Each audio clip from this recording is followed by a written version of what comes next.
I made a brisket, and sometimes it's better than others in this one. Could take the whole thing. I'd like to call to order Let me see. the, Sam has to turn on the mic, and he's giving out. What are those? Looks like a meringue of some kind to put on there. Go for it. all right. Take it, like, toaster. Okay, thanks. The mic's not on? I don't know.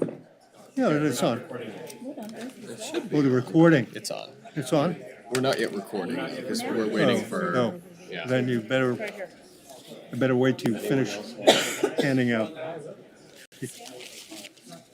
I'm done with it. You can, Did you have a cookie? We have a no. request for 9A, which is right? the continued item from the applicant. I guess the property owner wants more time to read the STOA, so they want to continue it. So I'm going to say after roll call, if you could turn it over to me Okay. to deal with Well, agenda what I want management. to do Before that, yeah. before that, After roll call, I'll just jump in and Okay. talk about some agenda management. really, that's amazing that they want to continue. I don't know, yeah. So. All right, I've tried it, people go try it. It's like Sean, it's it like got deja going? vu all over again. Deja vu all over again.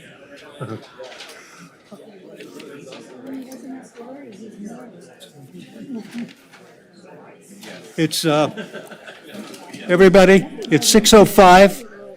I'd like to call to order the December 18th meeting of the Planning Commission of the City of Santa Monica. We'd like to stand up and pledge allegiance. No, you gotta, Sam, you What? gotta wait for him to start the recording. You gotta I say thought he that. started it. No. Can you say that again? It's the most important thing. We're good? We're good, okay. Oh, are you kidding? I thought he said he started it. Anyway, again, I'd like to call to order the City of Santa Monica's Planning Commission, the December 18th meeting at 6:06 PM. Now, we all stand for the Pledge of Allegiance. My knees, sorry. I pledge allegiance to the flag of the United States of America and to the republic for which it stands, one nation, under God, indivisible, with liberty and justice for all. Can we have the roll call, please?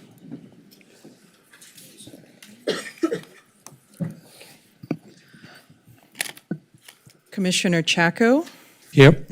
Commissioner Fresco, Here. Commissioner Hamilton, Here. Commissioner Lambert, Yeah, here. Commissioner Landris, Here. Commissioner Reese, Here. and Chair Tolkien. Here. Sorry, just if I can, Chair, if I can make a note, yeah, just on agenda management, we've received a late request this evening for the applicant for item 9A. They've requested a continuance of that item to the next Planning Commission meeting, which would be January 15th, 2025, because their client has not had a chance to complete reviewing the statement of official action and the conditions. So the commission will have to vote on this since it was already a noticed hearing. It's January 15th? January 15th, 2025. I move to continue item 9A to January 15th, 2025 at the request of the applicant. Second. You can take a voice vote on that. All those in favor, say aye. Aye. Opposed? Okay, item 9A is continued. Now we have a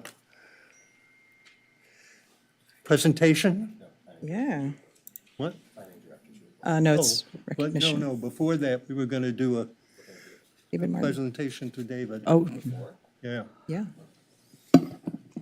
If I can just take a moment to start, this is David Martin's final meeting. He's retiring from the city after an overall 37 years of service to this community. Not that old. Inside and outside Started as a the public six-month-old. sector. We're sending him out with a bang with back-to-back meetings this week, so just a pretty typical week in his career. And again, thank you so much, David. 37 years, both within the city and outside of it. You've played such a 37 huge role in shaping Santa Monica. I first met you when you returned, to the city as in the the crucible of the loose. And, as an advocate, really for the applicants, and you've been our leader, our department director for 13 years. Through that entire time has overseen some major accomplishments and transitions, including the implementation of the loose, the Bergamot Area Plan, the 2015 zoning ordinance update, the Downtown Community Plan, all of the economic recovery ordinances, that brought us through the pandemic, the housing element update, the transition to community development from planning and community development, and all the mobility accomplishments that occurred when mobility was under PCD's umbrella. So, we'll really miss you. I think, you've always been known as being really accessible and friendly in the community. I will personally miss your calm and your steady leadership. I'll miss you sitting here beside me at these meetings, clocked a lot of hours in this chamber. But we get one more meeting left with you. But on behalf of myself, city planning, the department, thank you so much, and really wishing you well in your retirement. Thank you, Jane. Thank you so much. Any of the other commissioners want to? Wow. We've been together a long time. I'm really going to miss you. For me, you have really been consistently sort of the calm, rational, smooth the waters person sitting up here. Not that there aren't others like you, but you particularly have been a very calming influence, I think, and a very intelligent one, and I'm really going to miss that, and I hope we get somebody as calming as you are when you leave. I spent 30 years in the public sector too and left, but as you could tell, I didn't really ever leave because here I am. So maybe you'll come back to the Planning Commission.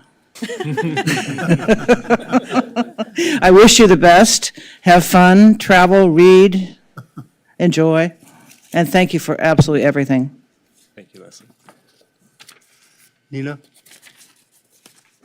I'm speechless. Sorry. So, no speeches, no. You have been such an honest and straightforward and supportive leader, and you can really see it in your department, in the feeling of team connectedness that we feel from your staff, and you and Jing really, I think, probably created that energy, and it's the only way the city could have gotten through all of the tides and churns and storms that we've endured in the past few years. In addition to my planning commission work, I've harangued you with all kinds of other side issues that I'm very interested in, and you have always been an open and willing ear. You've always been really straightforward. No way, we can't do that. I'm going to do the best I can to do that. I see what you mean, but maybe you should do it this way.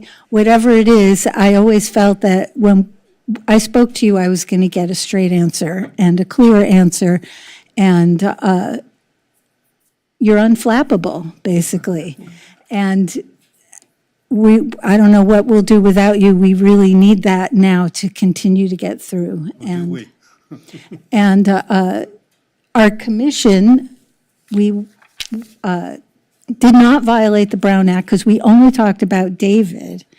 And we teamed up, and we have provided cupcakes for the commission, and after we all have them, I think they'll be up for grabs.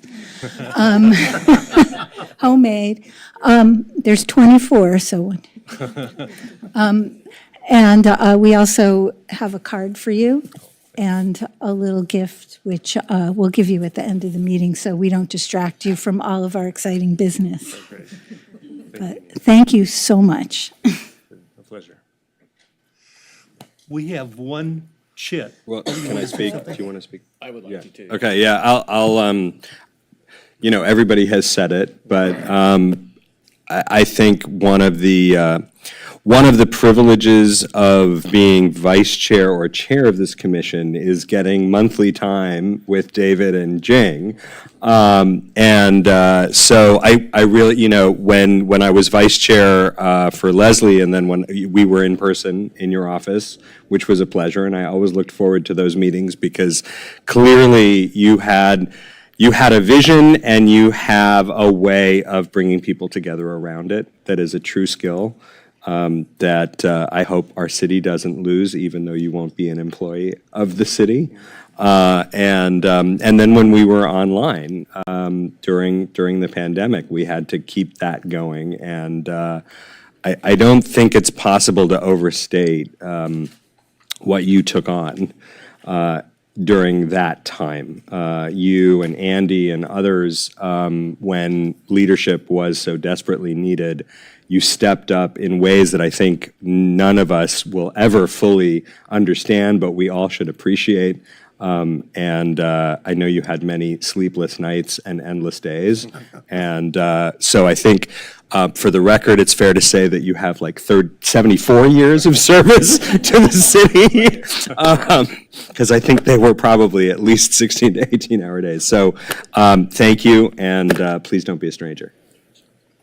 Jim?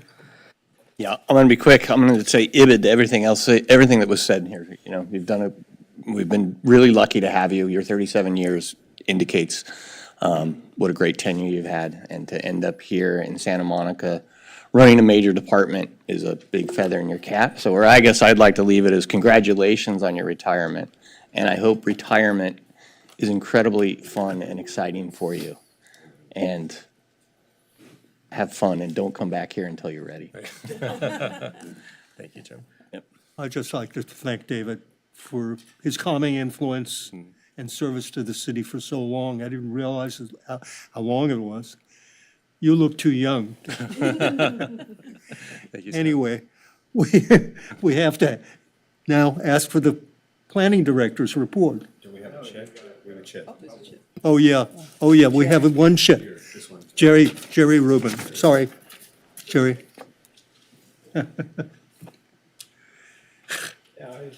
Thank you. Thank you. Just, I wanted to be here to say something about David Martin myself. 37 years with Santa Monica. It's hard to believe you got started when you were 6, 7 years old, you know. But seriously, I first met David when he was the chair of what was then known as the Bayside District Board. And people would go to meetings, and I always admired how he supported and felt it was important to have community input and listen. You can't get a better listener than David Martin. And he listened to the community, and he was always willing to help when he could. So I think this is, I hate to say, a big loss for Santa Monica because there's been so many gains under him, and he deserves to have a good retirement. I don't know who's going to replace you, but I know the planning department's in good hands because of your leadership. So I just want to thank you very, very much, David, very, very much. Thank you, Jerry. Okay, now well, we'll take the planning director's yeah, report. before that, I just want to, of course, say thank you so much to the commission. I really appreciate the kind words. This is,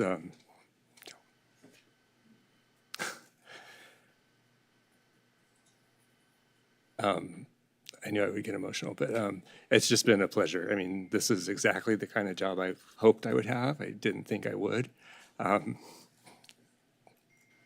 But, to be able to work here for so long and be involved in such a great community, with so many exciting opportunities, it's just been, a dream come true. Of course, everything I've been able to do has been because of a great staff, Jing and her division, the other divisions that make up my department. We have great people working for us, and I have a lot of confidence that going forward, things will be great. Other people within the city, other staff members. We've had people that have been in our department and left and still work with us and participate with us, and that's been great. But really, it's been just a fantastic place for me to be. I love it. I've been a resident now for over 35 years, and so Santa Monica is my home. So I'll just say thank you and leave it at that. I know we have a lot of business to get to.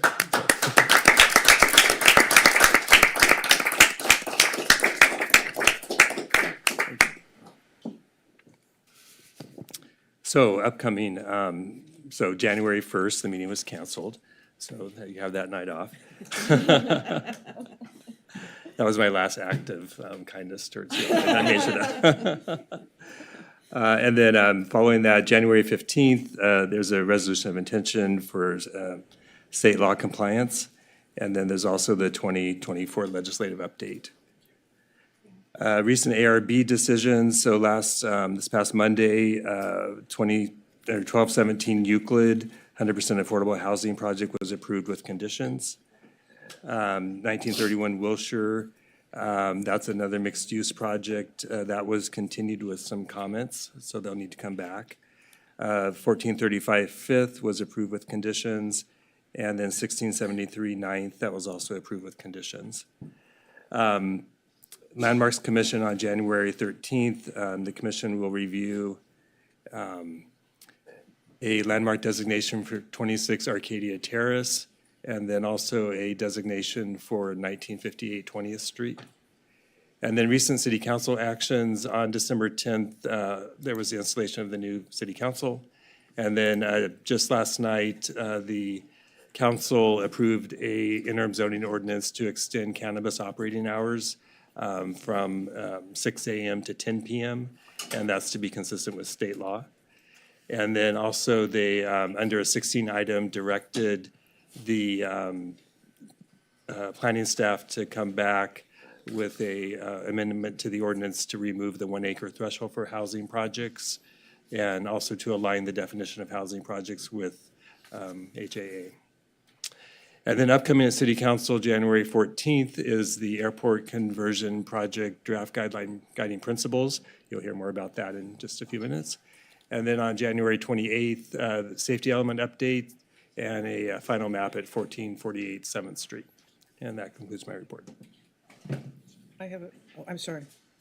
The next agenda item. I would like to announce that for those who don't know, you have to submit a chit to the secretary of the commission before you speak, and you must do it before we take that particular item up.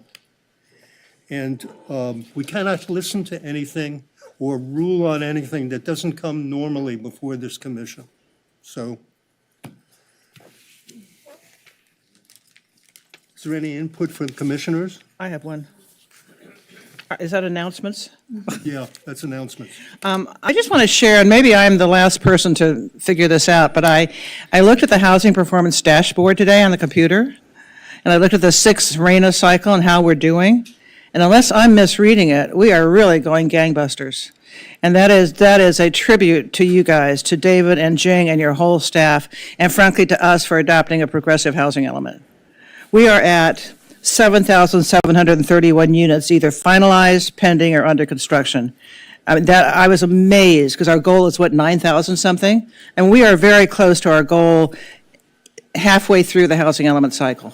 So my hat's off to all you guys who are doing the hard work to make this happen. I think this needs to be publicized, because I think there's a lot of misinformation in the community about how we're lagging and we're not performing and, blah, blah, blah, and it is totally untrue. And I think that word needs to get out. So thank you. Is there anybody who wants to speak before us that I haven't? I guess there isn't.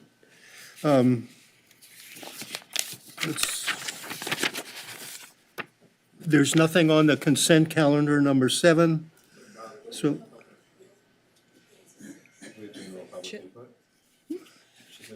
No, there's no public input. Yeah, we do. Oh, wait, I'm sorry. Jerry again. Jerry Rubin again. Hi, Jerry.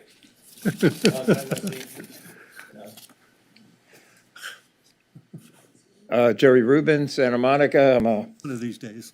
honored member of the Urban Forest Task Force, but I'm speaking for myself. First of all, I want to wish everyone a wonderful holiday season, Christmas, Hanukkah, Kwanzaa, and the best new year ever for you and yours and for our great city.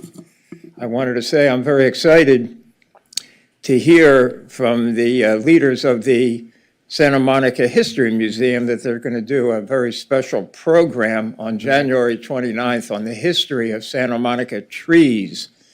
So I urge people to mark their calendar and hopefully spread the word and get people out. I think that's going to be a really beautiful event, and just want to say thank you very, very much for all the work you're doing too. Bye-bye.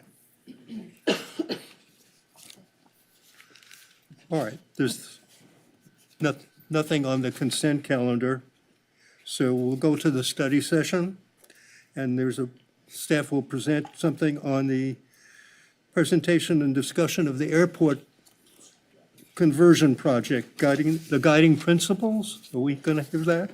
Yes, thank you. Thank you, Chair, Vice Chair, and Commissioners for having us tonight. My name is Amber Rashane. I'm a Principal Design and Planning Manager with Architecture Services in Public Works. We have a couple of our other team members with us. We've got Peter James and Tony Lopez with us as well.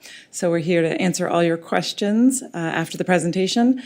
And first and foremost, I guess, we also have Anna Kors, who is here from Sasaki, our consultant. And so she's going to actually do the presentation, and then we're all here to answer questions. But yes, it's around the draft guiding principles, but we're also going to give an overview quickly of Phase 1, community engagement, what we've heard so far in Phase 2, and how we got to those guiding principles. And so with that, I'll turn it over to Anna. Thank you so much. It's an honor to be here tonight, too, for your last meeting. It was very, very moving. I'm Anna Kors. I'm a landscape architect principal. I also serve as the chair of landscape architecture, civil engineering, and ecology at Sasaki. So I'm honored tonight to give you an update on where we are with the Santa Monica Airport conversion project. I have a lot to cover. I'm going to keep it fairly high level as I go through this so we can dive into the draft guiding principles. All of this is on our website, which you'll hear me plug a couple times, so please visit the website to get a deeper dive into all the information I'm sharing tonight. So a quick project overview. Just a reminder that we're looking at the entire site. It's 191.6 acres, so that includes the runway and taxi, plus the north zone and the south zone. And at almost 200 acres of public land, this is an incredible opportunity to think about serving generations to come. And so when we think about what we're doing here, this project will establish a preferred scenario for the conversion of the Santa Monica Airport centered on a great park, consistent with Measure LC, after its anticipated closure at the end of 2028. So again, there's the website, www.smacproject.com, and you'll have all the information, including a lot of the history around the site as we go into this. So we started in spring 2024. In fact, I was here almost exactly a year ago to present to council. So it's maybe my annual tradition now, coming out to Santa Monica. We finished Phase 1 and we're towards the ends of Phase 2, and we'll be moving into Phase 3 in early 2025. So a quick recap of Phase 1, we had incredible turnout. We had a community workshop. We had almost 2,000 people take the online survey. We had 2 virtual education sessions with 2,700 views and over 14,000 people visiting the project website. We did a recap of what we heard from that first phase, and it was really around hopes and fears, thinking about the hopes of prioritizing parks and recreation needs, passive nature park, non-LC land measures, a sense of history, and fears that the airport won't close, traffic and congestion, development concerns, environmental concerns being some of them. From there, we moved from Phase 1 engagement into Phase 2, which included a Survey 2A, which was really about collecting community preferences and priorities. We had additional pop-up events and building and commission meetings, as well as going into the draft guiding principles. So the Phase 2 engagement, again, had more pop-up events. The Phase 2A survey was closed. 2B is open. It does not close until January 5th, so please take it. Encourage everybody to take it. And then we also have a next virtual education session available, as well as community conversations and a community event. The community 2 really looked at engagement, really looked at sites, opportunities, and constraints and sustainability. And the virtual education session was live on December 8th, and that has already had over 1,000 views. We also had 20 small group discussions called Community Conversations with over 370 participants.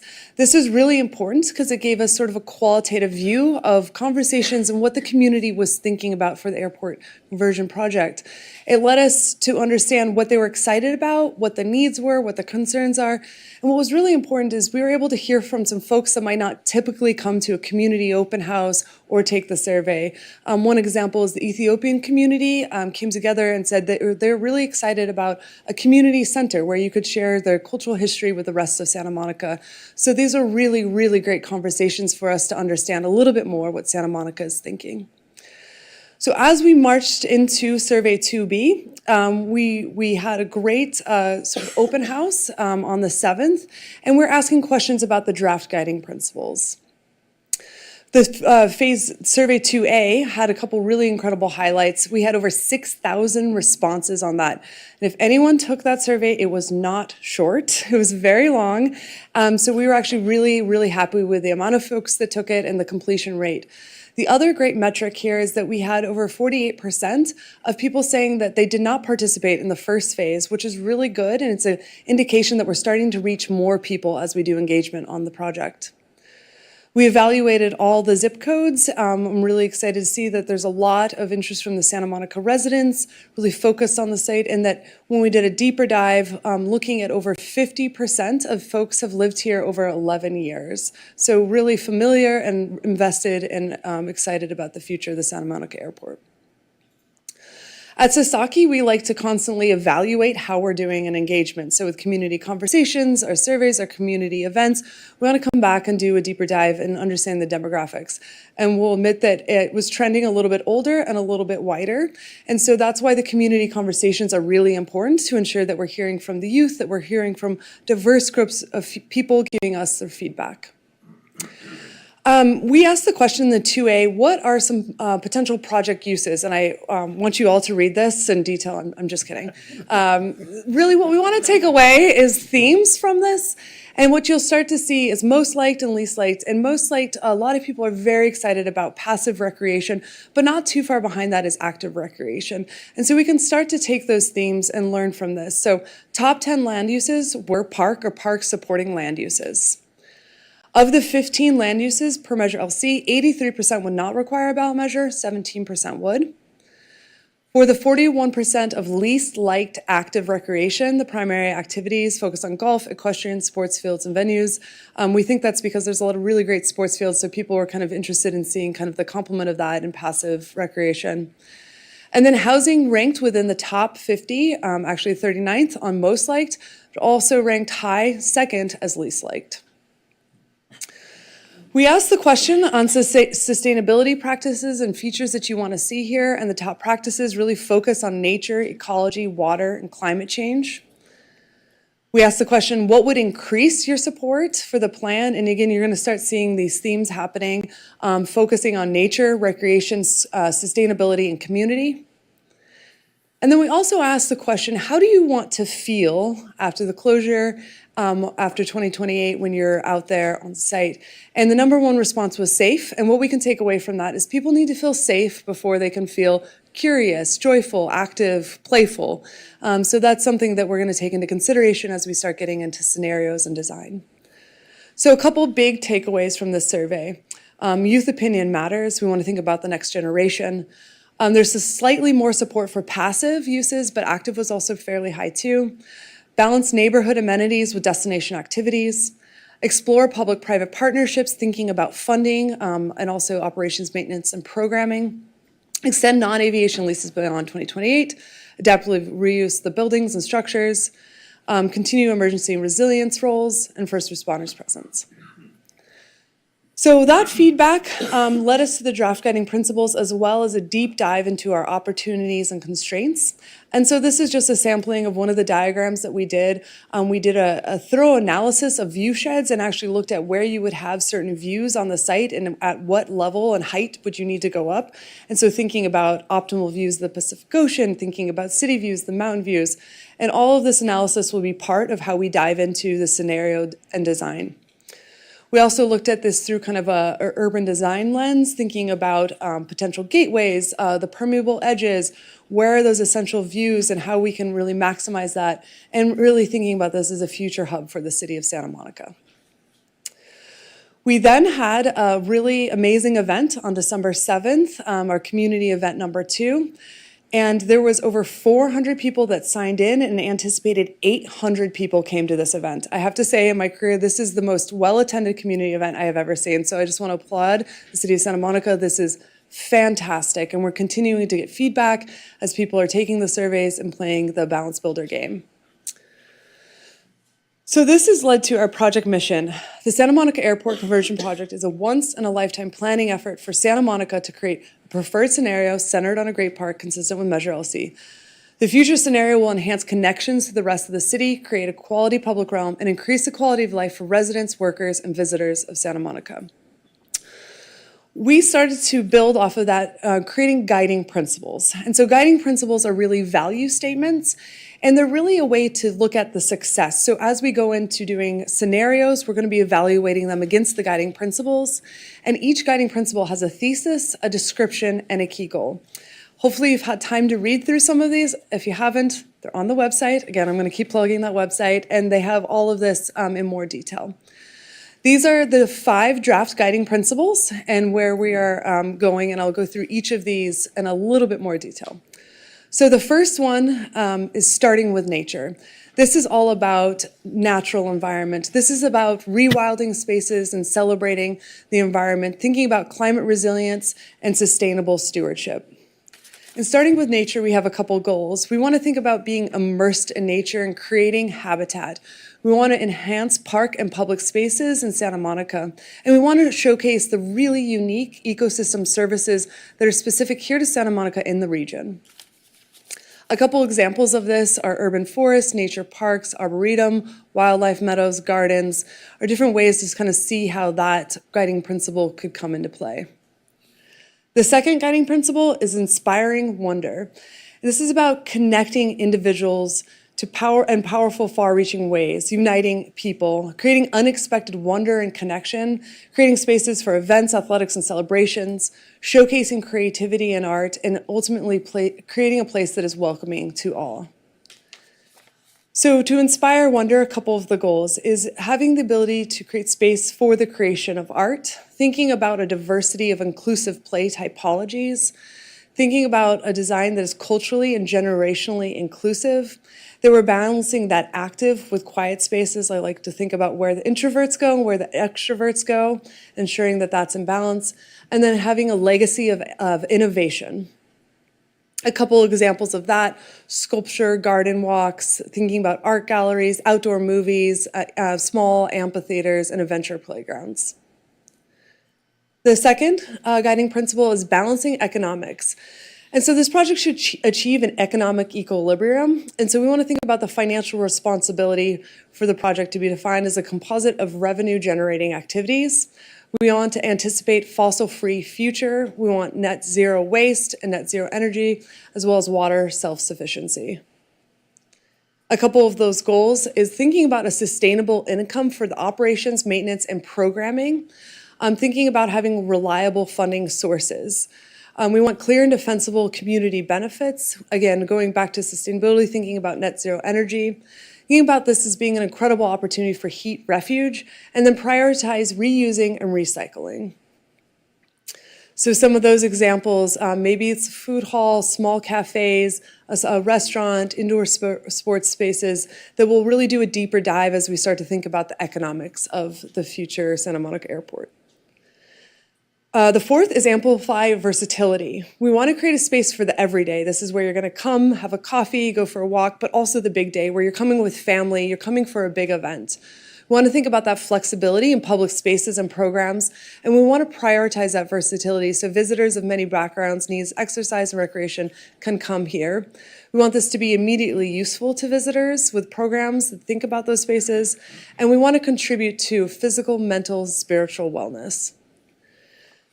So some of those goals: enable consistent and regular use, thinking about that balance of action-oriented high use with flexible and passive spaces, thinking about bringing in performing arts, having many simultaneous experiences and uses in harmony, support active recreation, running, walking, biking, but again, having that balance for contemplative, restful places like forest bathing or active mindfulness like yoga. So we're thinking about these from those multi-use paths, dedicated bike lanes, to those small grassy knolls and enclaves, and how we can create a diversity of spaces on the 192 acres. So the last one is Celebrate Place. This is an opportunity to share stories, to think about the context, to think about innovation and inspiration, and to have a sense of community and collective ownership. When we think about a unique sense of place, we want visitors that come here to know that they are in Santa Monica and they could be nowhere else in the rest of the world. We want to celebrate the history, both pre-colonial as well as the aviation that was on the site, adaptively reuse buildings, thinking about local native species and plant communities, and material reuse on site. A couple examples could be a nature education center, nature education walks, a youth center, farms, orchards, community gardens. So there's a lot of words in there. Again, I'm keeping that pretty high level, but we're really excited to hear your feedback around the draft guiding principles, anything we missed. And so what we're doing is we're gathering feedback right now with the 2B survey that's open until January 5th. We're going to be moving into final draft guiding principles and then going in front of City Council, I believe, on the 28th. From there, the draft guiding principles will not be draft, they will be our guiding principles, and that will allow us to move into 3 scenarios. This is where we're going to start sketching and drawing. We'll go back out to the community to get feedback. We're going to ask the community not to choose one scenario. We want to understand what from each element is resonating with people, what do we want to move forward with. We'll take that feedback and we'll come with a preferred scenario. And in both of those, we'll be looking at phasing, we'll be looking at cost, and we'll also be looking at kind of next steps holistically as we go back out to the community. I just want to show a quick example that we will be drawing. This is from another project, thinking about what we'll create when we have those different scenarios. So each one will have sort of a unique position, a different role. And then when we come back out to the community with those scenarios, we're going to have diagrams supporting circulation, uses, programming to explain this, as well as imagery to kind of talk about the look and feel of these different scenarios. One more time, the website is a great place to go if you want to learn more about the project, the history, to listen to the virtual education sessions, to take the survey, as well as to go to the Balance Builder game, which is you saw in one of those images, the children playing that, and it's allowing you to sort of make decisions on what could be at the future of the Santa Monica Airport. Thank you. Just questions from commissioners? Thank you. It's very, very impressive. I have a couple questions. Oh, Jesus. A couple of questions. One is, at what point does economic feasibility enter into your discussion? I mean, you're raising expectations, and you get to a point where, oops, it's not going to work. If that happens, when does that happen? You want to start? Sure. Yeah, I'll start. okay. So we have Small said, hey, economics is the thing. One of our goals, that is the council directed, right, when they authorized the project and then when they authorized the Sasaki contract, they reaffirmed it, is to be self-sustaining. So it is a through line for at least the last 2 years on the project. But where you'll see it is in virtual education session 2. There's a deeper dive on what does it mean to afford a park, right? Things that are open, passive, meadow, right? Just space cost one thing. Things that are built, constructed, remediated, and other cost a very different thing. And that's why phase 2 is really important, to understand what are we going to start drawing. And then in phase 3, when we start drawing, that's when those bigger economics come in to say, here's scenario 1, it has these things, and it would, here's a ROM cost of this. 2 and 3, same thing, as well as HRNA is Sasaki's consultant, and so they've already started doing some of that deep dive work so that we can bring back more realistic options for funding. I'll also plug the card game one other time, is you saw that in community event 2, because the card game says, what uses do you want to see here? And we gave them different rankings for financial, sustainability, and accessibility, meaning versatility. And then if you didn't get to 0 or better, then there were bonus cards. And so the bonus card said things like, keep all the existing buildings and those revenue streams, and that's a +2 or a +3. It all the way went to the part of, should we sell off the 17 acres to the city of Los Angeles? Nobody really chose that one that we know of. But it's an option, right? So we started to feed out to the community. Here are the types of things that we are looking at or that are available. You come back and tell us, like, this is not acceptable. These are the things that are, so that we can start to focus on those. So we don't have the full picture yet, but we're starting to get at what do we think is reasonable for us to do. I have 2 more points. One is I'm one of the 3% of the respondents who believes there should be some housing on the land. I think there's enough land there for a good-sized park and some housing, frankly. It's 200 acres. And that housing could help pay for the maintenance of the park. I also think that it's questionable about not having public land used to subsidize housing, because that is the major subsidy that we have at our disposal today, is city land. And I really think it's not acceptable to me that we don't consider housing. So I'm not sure, and I know about LC and we've got that constraint, but at what point do you start looking at that alternative, or can you at all given LC? Yeah. I can come back to park economics. Okay, we'll come back to market economics, but, so Measure LC is very clear, right? And it says arts, cultural, educational, and then you can do parks and open space. So it is very clear, but it does say until the voters approve something else. And so there is a pathway, should that be moved forward. I would say our team's job, right, is to say, here are all the things that we heard. And so that's why you see in our different presentations and things, we've heard housing, right? We heard housing in phase 1, we heard housing in phase 2, but it's not one, so here's what we've heard, right? And we also are trying to be very clear, that's what that little yellow asterisk is about, is to say this could or would trigger a ballot measure. Some things we know, right? Housing, a hospital, a medical clinic, we know that those things would require a vote pursuant to Measure LC. But there are other ones like the restaurant and the family-friendly beer garden and cafe and others that we're working with city attorney on that one to really understand that.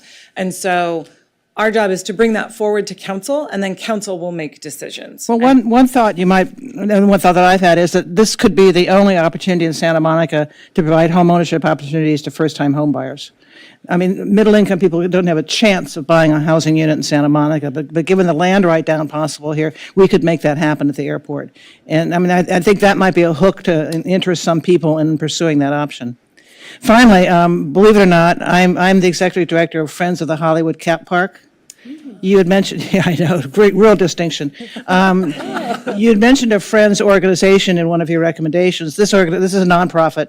It's been around for years. We're actually finally going with a federal grant to start the engineering work. And the concept is to put a lid over the Hollywood freeway and a park on top of that. And it has been, I strongly encourage you to pursue that. For one thing, a 501c3 has fundraising capacity. It also has public education, that can go out into the community that maybe you wouldn't be able to do as much of. So I encourage you to do that. So. Absolutely. And we've worked on a lot of projects across the country and helped cities and our clients figure out how to do that. A lot of times it's a friends of, it's a partner of. We're just doing this in Madison, Wisconsin, where they transition kind of from a few volunteers to actually be an official friends of, and now actually partners of, and getting funding. They just got a state grant, and they're actually getting a CEO just hired. So that's absolutely part of what we'll be thinking about as we think about the structure of this and what is the best way to do this public-private partnerships for funding. Well, there was, until January 20th, so it's no longer available, there are federal funds in fact, our nonprofit got federal funds for planning, and as a nonprofit, that gave us some cred to do it. So I'm not sure what's going to be available for the next 4 years, but. Yeah, there's a lot of funding that gets opened up when you have a 501c3 pursuing that funding in partnership with the city. So we'll definitely be working on that. The one other thing I just want to add about park economics is we're thinking about the potential for revenue generating options within the parks. We will look at anything from event spaces. We'll be working with HRNA to see kind of the feasibility of that. We have a park right now that actually generates $4 million every year from different rental spaces. They also have a wine and beer garden that makes a lot of money. So we want to consider that, how to offset operations, That's a maintenance, big and park. programming. Yeah. The other thing I forgot to mention is we're going to pursue a tax increment financing district. It's called a climate resilience district. It's a new creation of the state for this type of project. And it's like redevelopment in this property tax increment. You have to get the city and the county to buy into not getting their share of the property taxes, which is a challenge. But the really cool thing about and that can pay for the maintenance of the park. The other cool thing is that 25% of those revenues can go to affordable housing. So if you wanted to do that, conceivably, you could take that 25% of the revenues and put it into the affordability of the housing, if there's any in the park. That's great. We worked on the Chicago Riverwalk, and that was funded through a TIFIA loan, so very similar. It has now a different name, kind of federally, but yeah, that's a great point. Perfect, okay.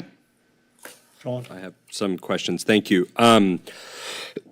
So I took the survey, which I appreciated, and I appreciated that there was a section on the survey asking what kind of public-private partnership you'd like. I think that, I don't know if you've taken the survey yet, but that was 3%. right. But no, the new survey, the very new survey actually has a section on this is what public-private partnership could mean.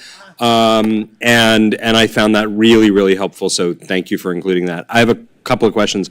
You had a map up there of gateways, and I just want to clarify that those are gateways and not a predetermination of pathways through the park? Absolutely. It's just gateways. We won't have pathways until we start to draw. Okay, because there's a conversation to be had about at least some kind of, if not a bikeway or a low-speed lane connecting Centinela to Centinela. That is, I think it would be important to consider. Excuse me. The other question I have is, so when I took the survey, I saw very different draft guiding statements, which, as each of us would do, I resonated with differently on different items, and I appreciate the warmth, the sort of how warm or cool are you toward it? Are you planning to mash those together? Are you asking about guiding Well, principles I mean, together? like, as a person going through those draft guiding statements, obviously some of them I liked better than others, not presupposing which is which, but even within them, some of the options within each one I liked better than others.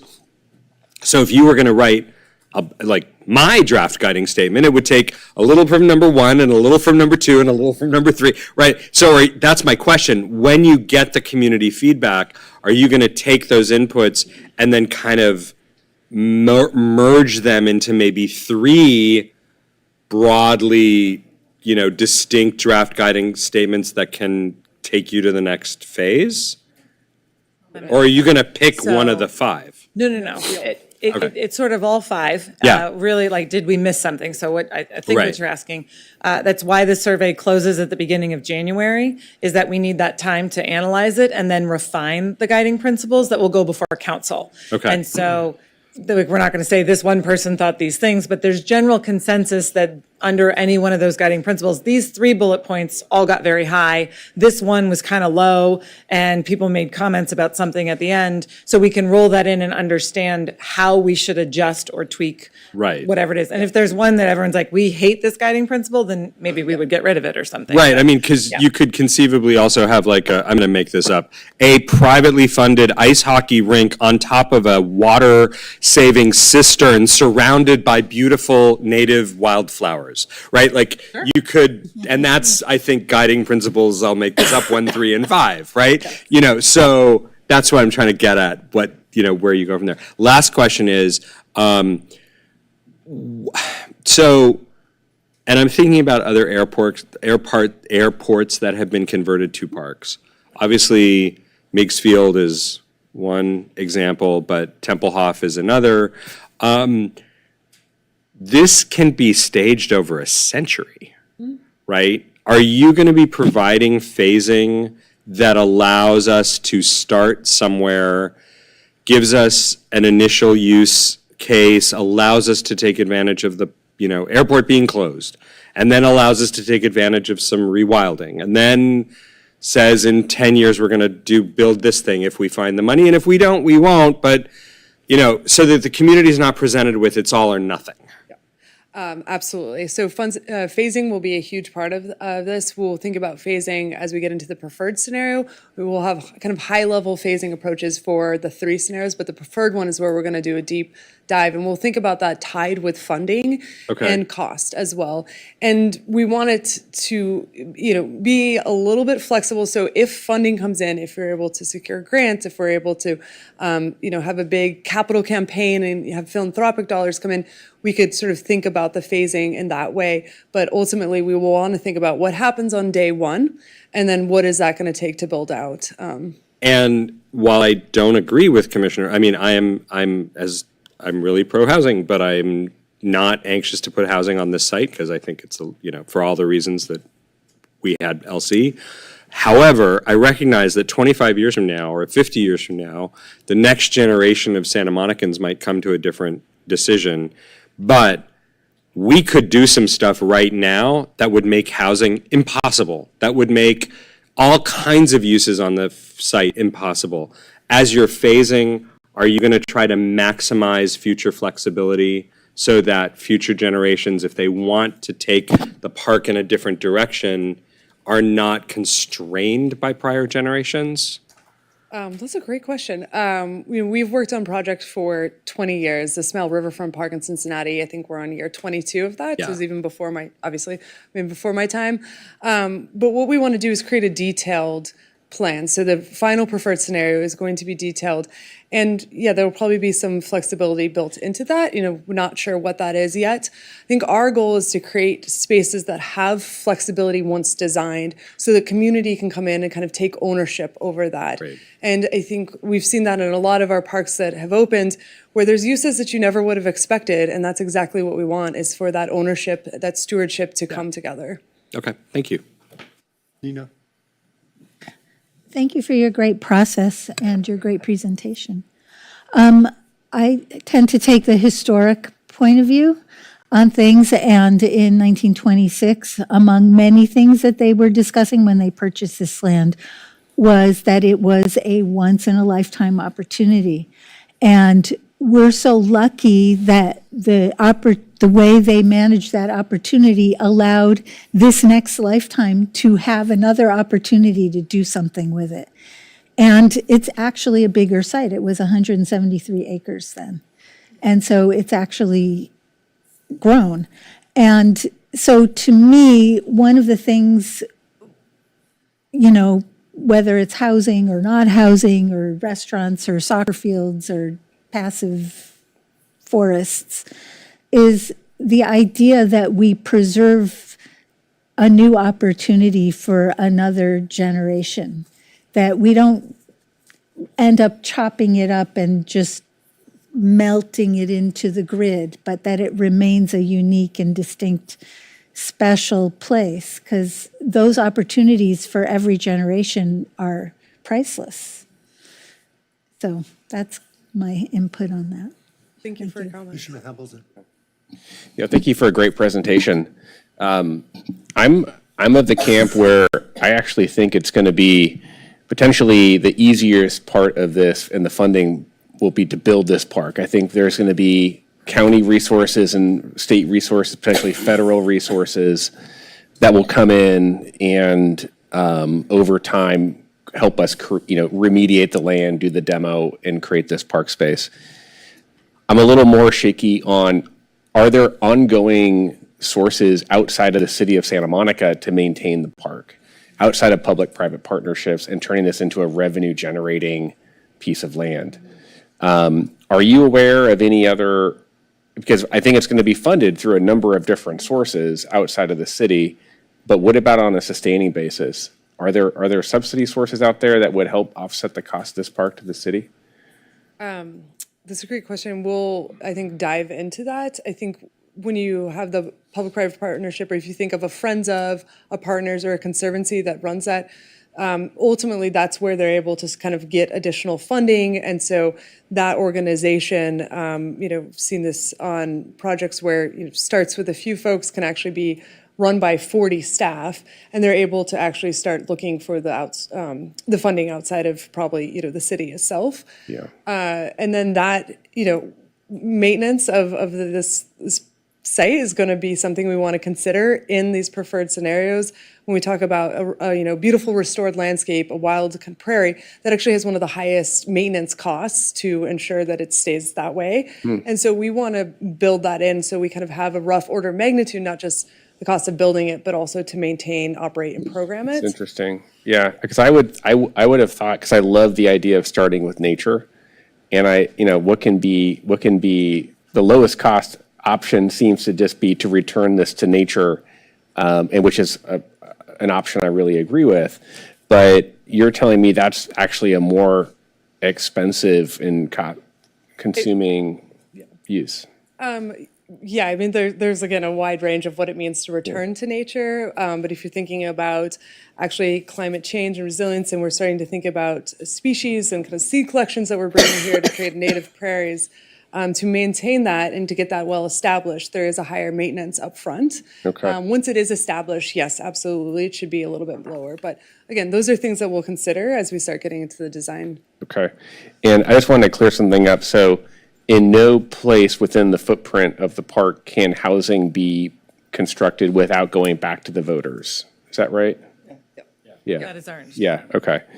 And the only kind of unfortunate part about this park is that it is it's in the corner of Santa Monica. It actually, I think, mostly borders the city of Los Angeles. Is there anything within the planning of this park that is trying to enhance our connection to this site? Because it's somewhat separated from the main city through the office park and everything like that.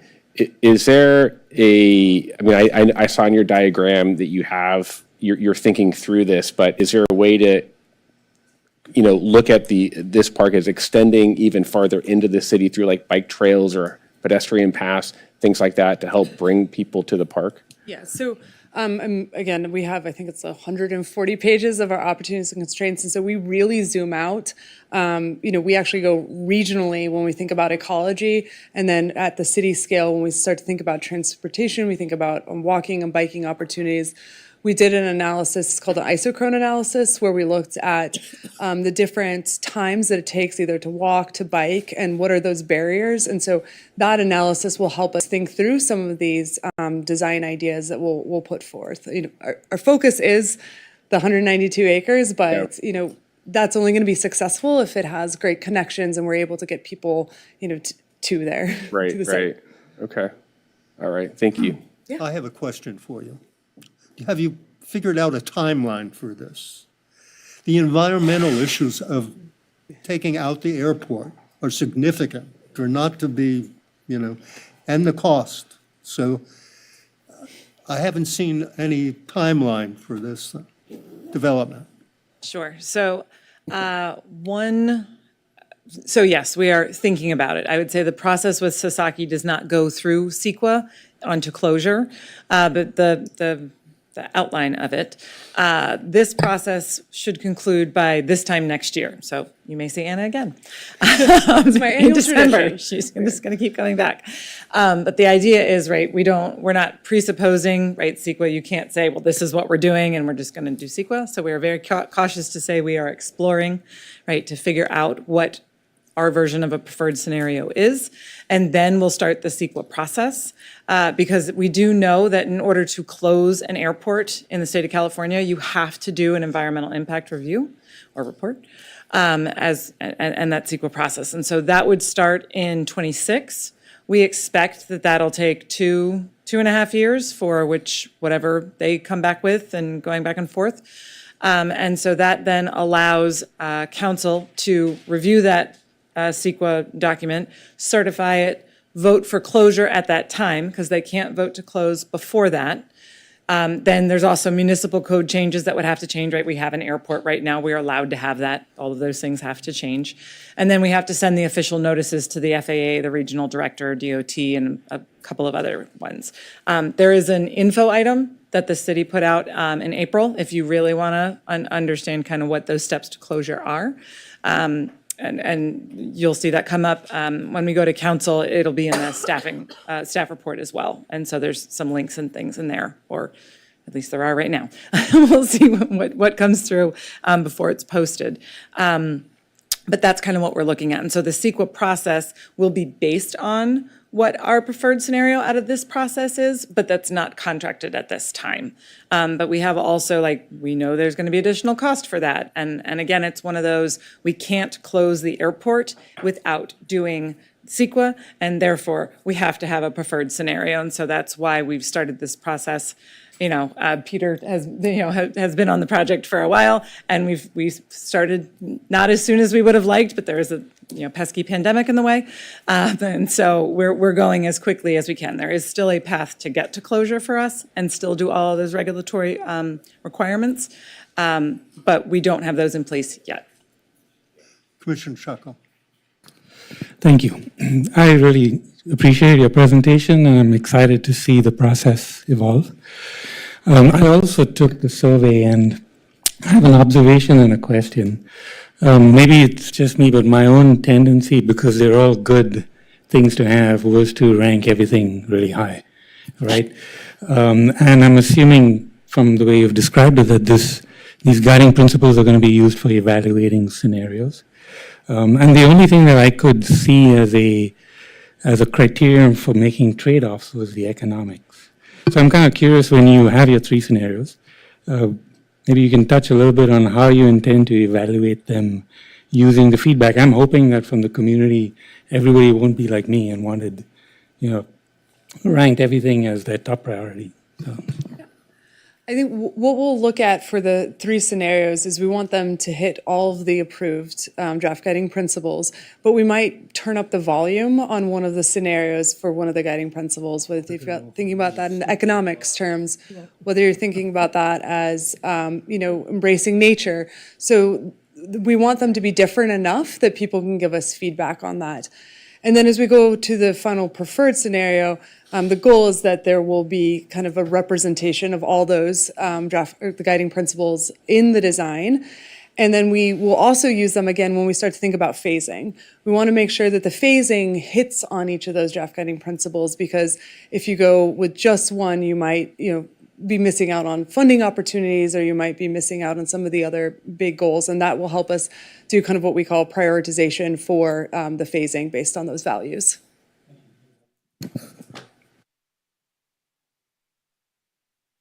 I just have one other comment about the idea of returning to nature, is that maybe when you talk about that with the public and you say that it's expensive and costly to maintain, is probably maybe to point out that nature in Santa Monica is a grassy plain. Some of it, the stuff that grew here was edible, but people could, when the first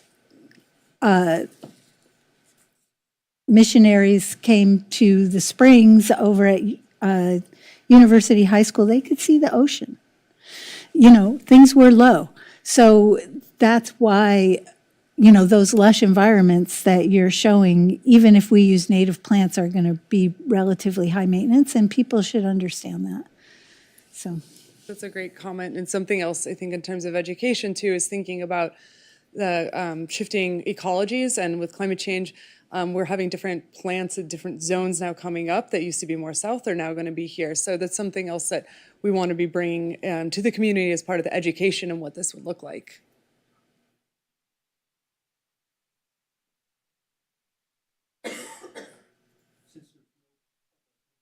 Does anybody else have any, on the commission have any discussion?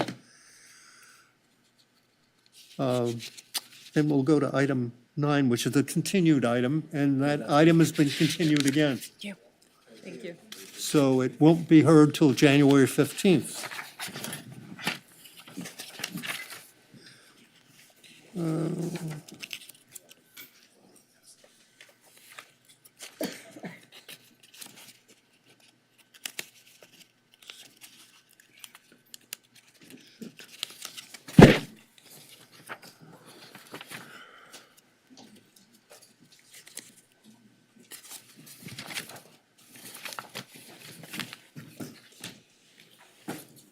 Yeah, let me see. Did I miss something? Hold on a minute. Hold on a minute.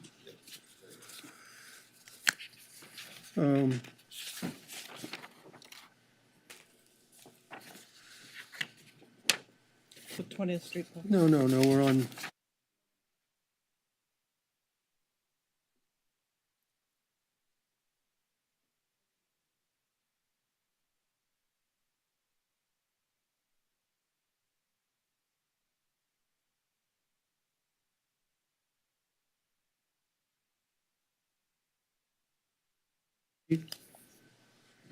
And this is a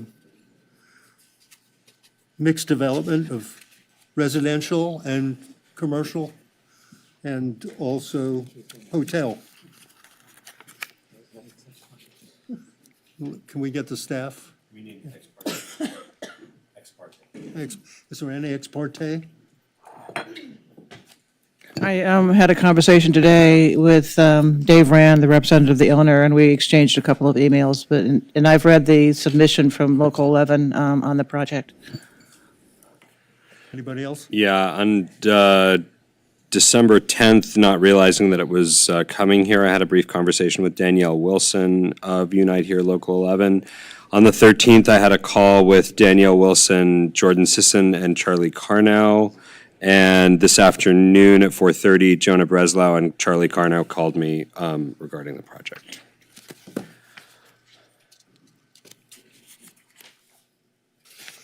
Staff? Chair, I have a, Chair, Oh, you have? we all have. I also, oh, sorry. Sorry. I- Go ahead. I also had a phone conversation today with Charlie Charnow and Jonah Bresnow with Unite Here 11 LA. Nina? I also spoke to Local 11 today, and I inadvertently drove by the location on my way somewhere else, but since I was on 20th Street, I looked to my left, and there it was. Is that everyone? I will just say that I go by the site on a regular basis. I'm very familiar with it, and it's a mess. It is not well taken care of. Yeah, I went by the site too. I did go by the site. I drove around through the alley and I walk by there frequently. It's also next to one of my favorite restaurants in Santa Monica. Okay. I guess that's it, staff. All right. Thank you, everyone. Good evening, Commissioners. Roxanne Tanamori, Deputy Director, Special Projects. For your review tonight is a development review permit for a mixed-use residential, hotel, and ground floor retail project at 1420 20th Street. This application was submitted pursuant to the Builders Remedy Statute of State Housing Law. This presentation will provide a high-level summary of the following. State housing laws, builder's remedy provision, its applicability in Santa Monica, and how the builder's remedy statute impacts city review. I'll also touch on the project's application history very briefly, describe the project's key components and setting, and summarize staff's recommendation for your consideration. The builder's remedy provision of California state law is based in the Housing Accountability Act. This provision is in place to encourage affordable housing production, and it takes effect in certain circumstances when a city's housing element is out of compliance. This provision applies specifically to housing development projects with at least 20% of the total units set aside for lower income households. As a builder's remedy project, it does not need to comply with zoning development standards or the general plan's land use designation applicable to the site. Builder's remedy statutes review requires a higher level of review of any discretionary conditions that are contemplated, and a project cannot be denied or approved in such a way that it renders the provision of the affordable using units infeasible. That is, unless specific findings are made based on the preponderance of evidence in the record, specifically relating to adverse impacts to public health and safety. Put another way, because this is a builder's remedy project, the city has limited ability to require any changes to the project or the addition of discretionary conditions unless the applicant voluntarily agrees, or the city can demonstrate that the conditions, again, do not make the provision of the affordable units infeasible.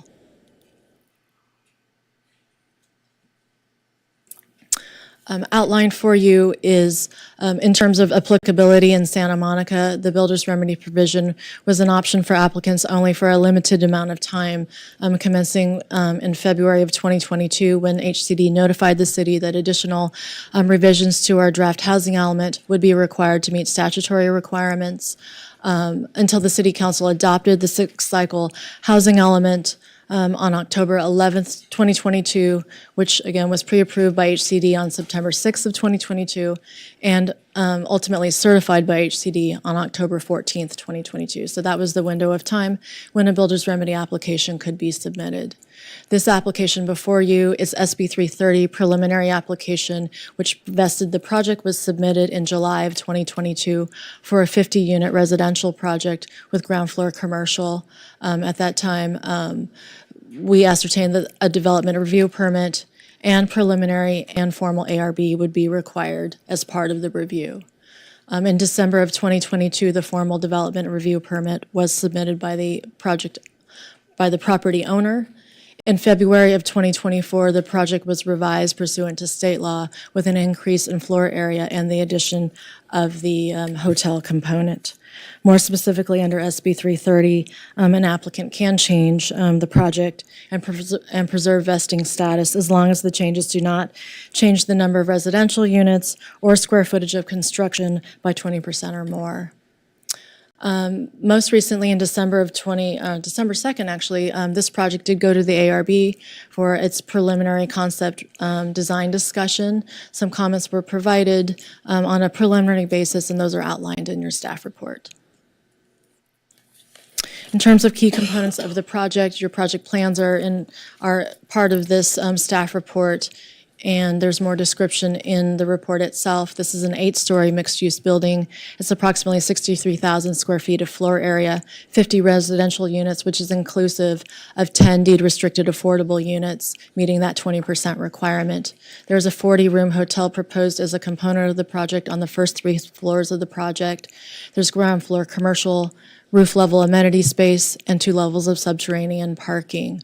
The design concept, as the architect will discuss more about, is really focused on the provision of a courtyard, which is south-facing, opening up to the residential building that's directly to the south. Neighborhood context, this is a 15,000 square foot parcel located in the R2 low-density residential district. This is right adjacent to one of the city's major healthcare districts. So there's healthcare mixed use, general commercial, mixed-use boulevard, and some R2 in the immediate neighborhood. There's large footprint commercial office buildings, there's a hotel, and there is, again, a mix of 2-story residential nearby. This is a quick view of the site plan. Again, more details will be provided by the applicant. A couple of views of the site photo. This is as the project sits today, looking west. The top image is looking west along 20th Street, and a view from the alley, 19th Court. These are 2 renderings with the project superimposed on the street context. Again, looking west along 20th Street, and then also along 19th Court from the alley view. In terms of public comment, 2 letters have been submitted for this commission's consideration, one in support of the project, indicating that it is in compliance with state housing law, and then one letter requesting discretionary conditions of approval to eliminate the hotel/commercial component, and also a request to confirm that the project uses and square footage comply with state law. Summarizing staff's recommendation as outlined in your staff report, We're recommending that this commission adopt a finding determining that the project is exempt from CEQA as outlined in your report and in the environmental documentation provided in the record. We're also recommending approval of the development review permit application pursuant to the findings stating that the basis for approval is applicability of the builder's remedy provision of the Housing Accountability Act. And finally, we're recommending that this commission approve the statement of official action that's presented. And with that, thank you for your time, and I'm happy to answer questions. I just have a couple. I want to understand clearly how much discretion we really have. I mean, it's pretty clear from the staff report that unless we can make findings, otherwise we pretty much have to go with what they've proposed. Is that your understanding? That's correct, and I also wanted to mention that as part of our staff team, Susan Cola, who is our assistant city attorney, is here as well to help. Can you help? Questions. I mean, basically, they have, I mean, I don't see that we have discretion. Right, the discretion is very limited, and you would have the burden of proof to show that you're not making a condition infeasible.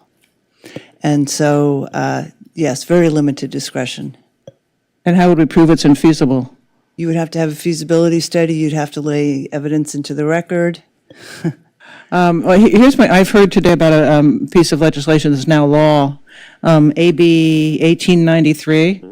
That goes into effect January 1st, and it substantially relaxes the requirements of builder remedy projects such that they would no longer have 20% affordability, they would have 10%. So if we delay this project, if I were the developer, I would come back with a 10% affordability project. I can't speak for the developer, but that certainly makes sense. So if we don't do this by January 1st, we face that possibility. Is that your impression too? It's possible, it's up to the developer. Right. But he can do that anyways. Yeah. Pardon? He can do that no You matter can what opt we do into tonight, it. right? No, he's stuck with 20% until this law goes into effect. Then you can opt into it. Can reapply, What? he can 14 days? resubmit. When is the? But if we approve it tonight, then that's, and assuming it's not appealed, that's the final step. It's going to get appealed. Okay, and I'm not willing to risk that, but I don't know how other people feel. Okay.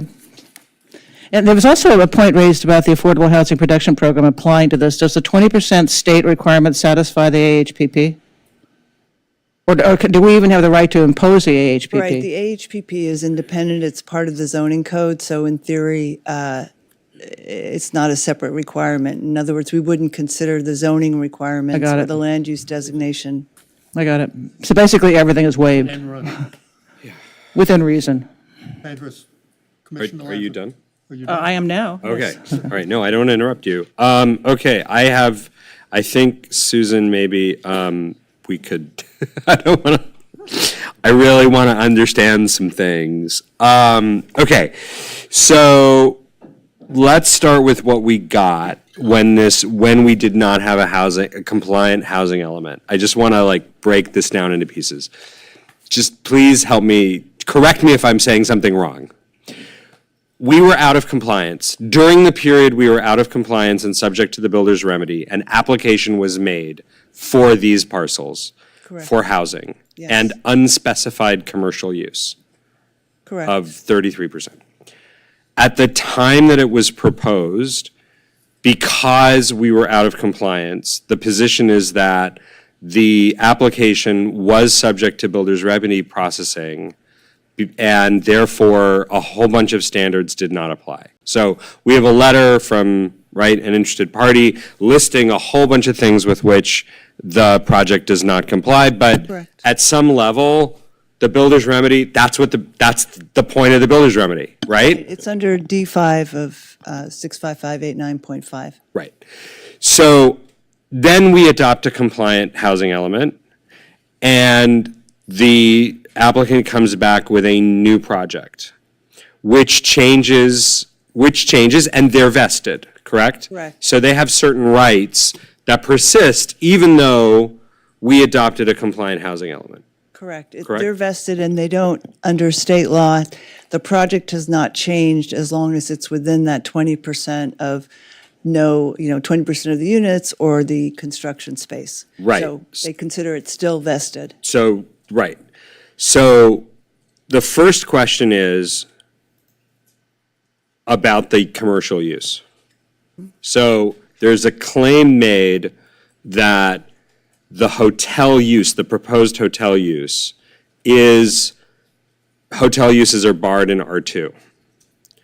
Not all commercial uses, specifically hotel uses.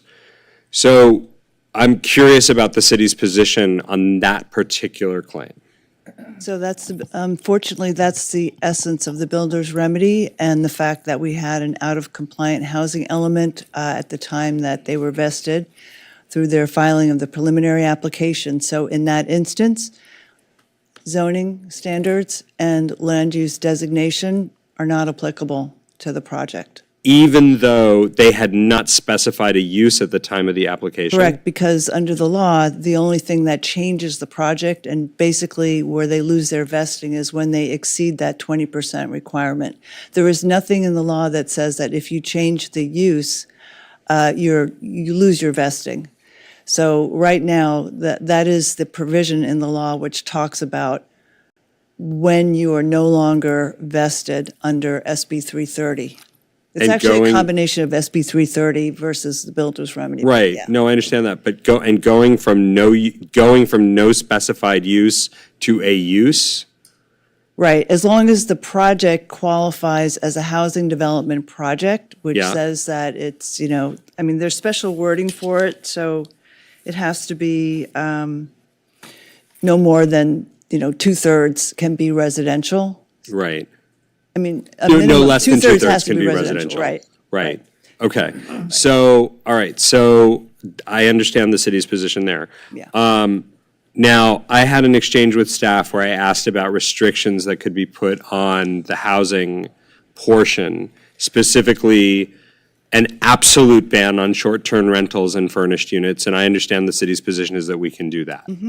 And an absolute code ban on already. any changes to the unit count, well, no, you can do it if you're there at the time. It's not a zoning code requirement. It's not a zoning Right, code it's requirement. outside. And similarly, an absolute ban on post-permit changes to unit density or, like to prevent subdivisions. Right, they would have to get it would be a new project, basically, if they were to subdivide and add more units. It's a different project, they'd have to start all over, they would not be, the approval would have been granted for this project, Right. right? So if they want to change or do something different, they'd file another application. Okay. And then my last question is, and it's sort of, we got the letter, so I'm going to ask you now while you're here. I'm sure we'll hear the question again in public comment, but there's some questions in the letter we got about whether in fact it is 2/3, 1/3. Has that been evaluated? I'm going to defer to staff, and I think the applicant may have something to say, but I think we can insert a condition which says that they can't get a building permit until they show that they've met that requirement, because that is a requirement of a housing development project, so perfectly legitimate to request that. Got it. Okay. Thank you very much. That's it for now. Fresco. I just have one nuanced question to add to that. So the project started out and was vested as a 6-story project, and then decided to revise it by taking advantage of a state development bonus, right? That's how it went up to 8 stories? It said in your staff report it was a state bonus that they took that allowed the 2 more stories. Is that true? No, Did I that was just misunderstand based that? on the provisions of what Ms. Cola just described is that allowance for a percentage increase. So it was just a percentage increase. So that percentage increase, I guess I'm just repeating what you just said then, but I need to make sure I get it.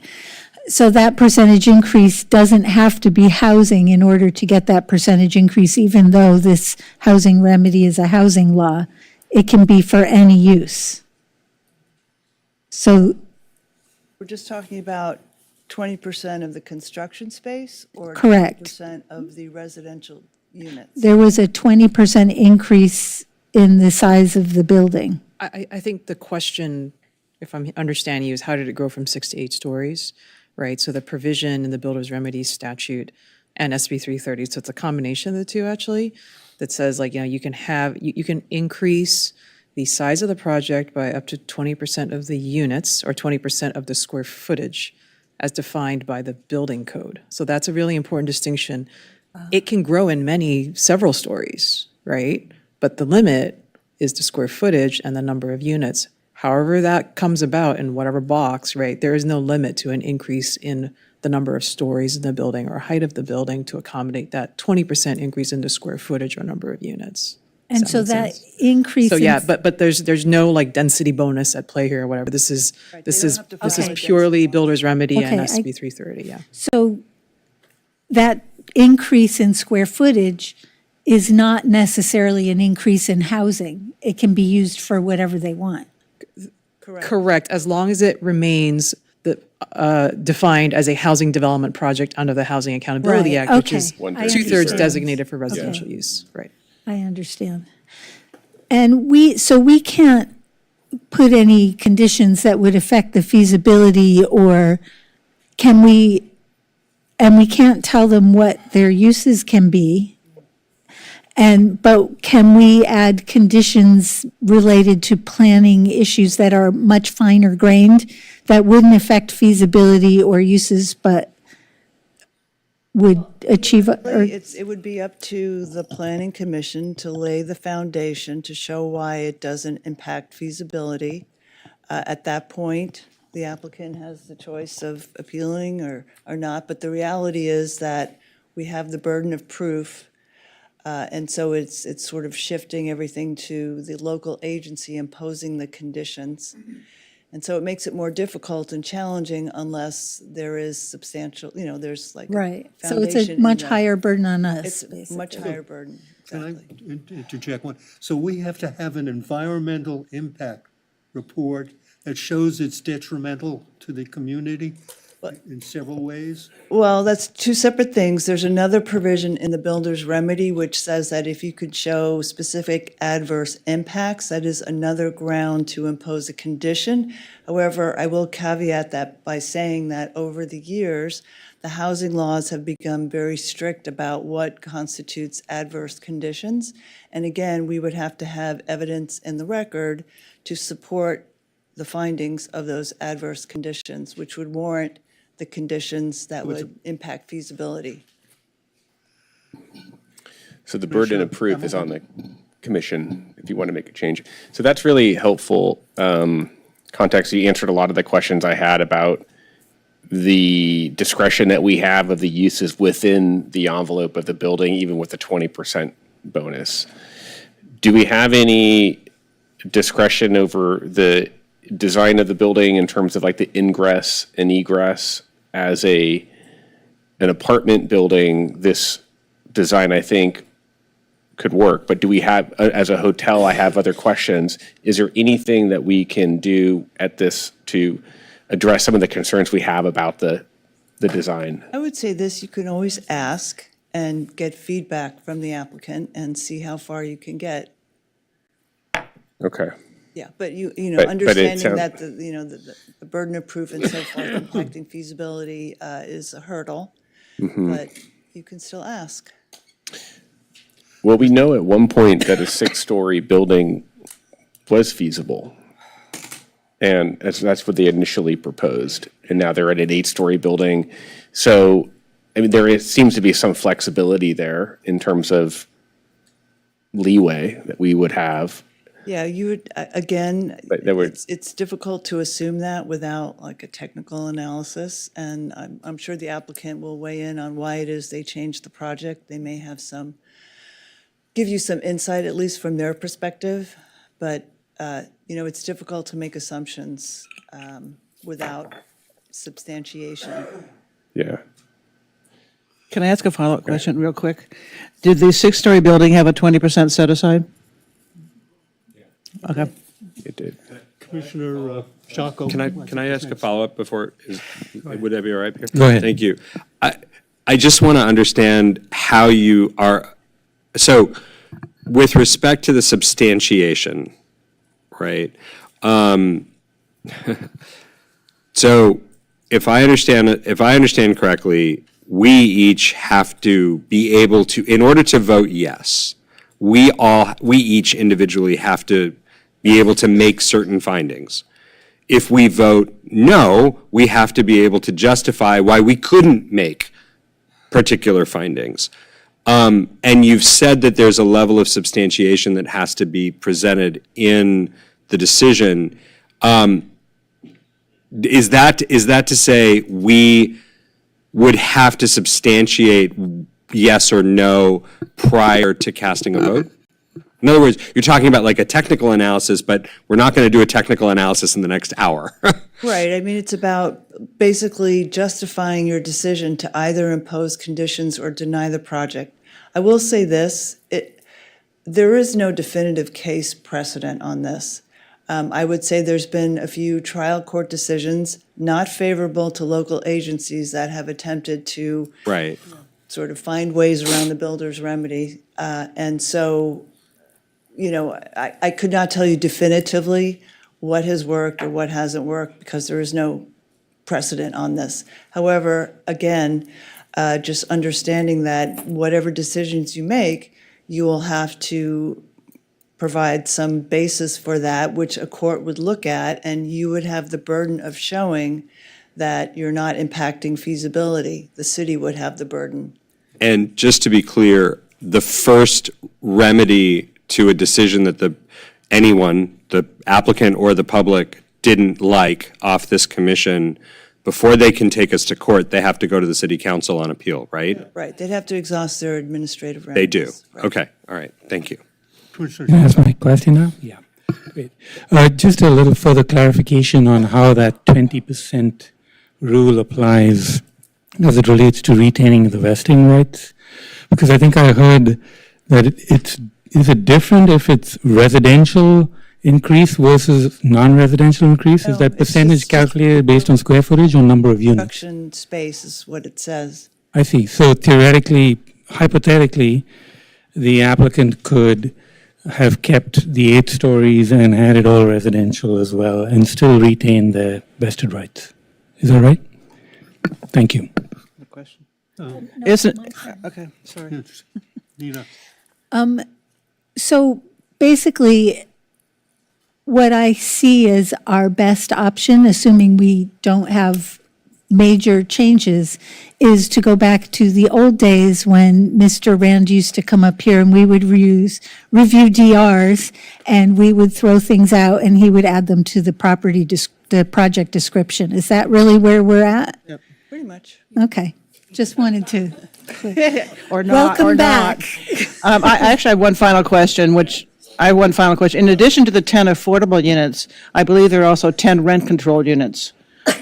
So of the 50, yes, there are. So of the 50, there are 10 low-income units. Comply with the, With the city's that hasn't requirements happened or yet. LS, yeah. With a removal permit, that will be required It for the would rent still, control. right, it's So they would one of have- the conditions already. in That's the- not us, that's the rent control board. Yeah, it's already. Commissioner Okay. Hamilton. Well, I just wanted a point of clarification on that. So, because I just saw 10 rent-restricted units replacing the 10 rent-controlled units, and you're saying they're going to come back with 10 rent-controlled plus 10. That's my rent understanding. subsidy. Well, the 10 rent controlled are at market rent, so those aren't affordable. That's not us, that's the rent Welcome control back to board. 2019. Here we are. Good evening, Commission. Dave Rand. Rand, Pastor, and Nelson. That's true. You're right, you're right. Before I start, Chair, may I have 5 minutes for rebuttal?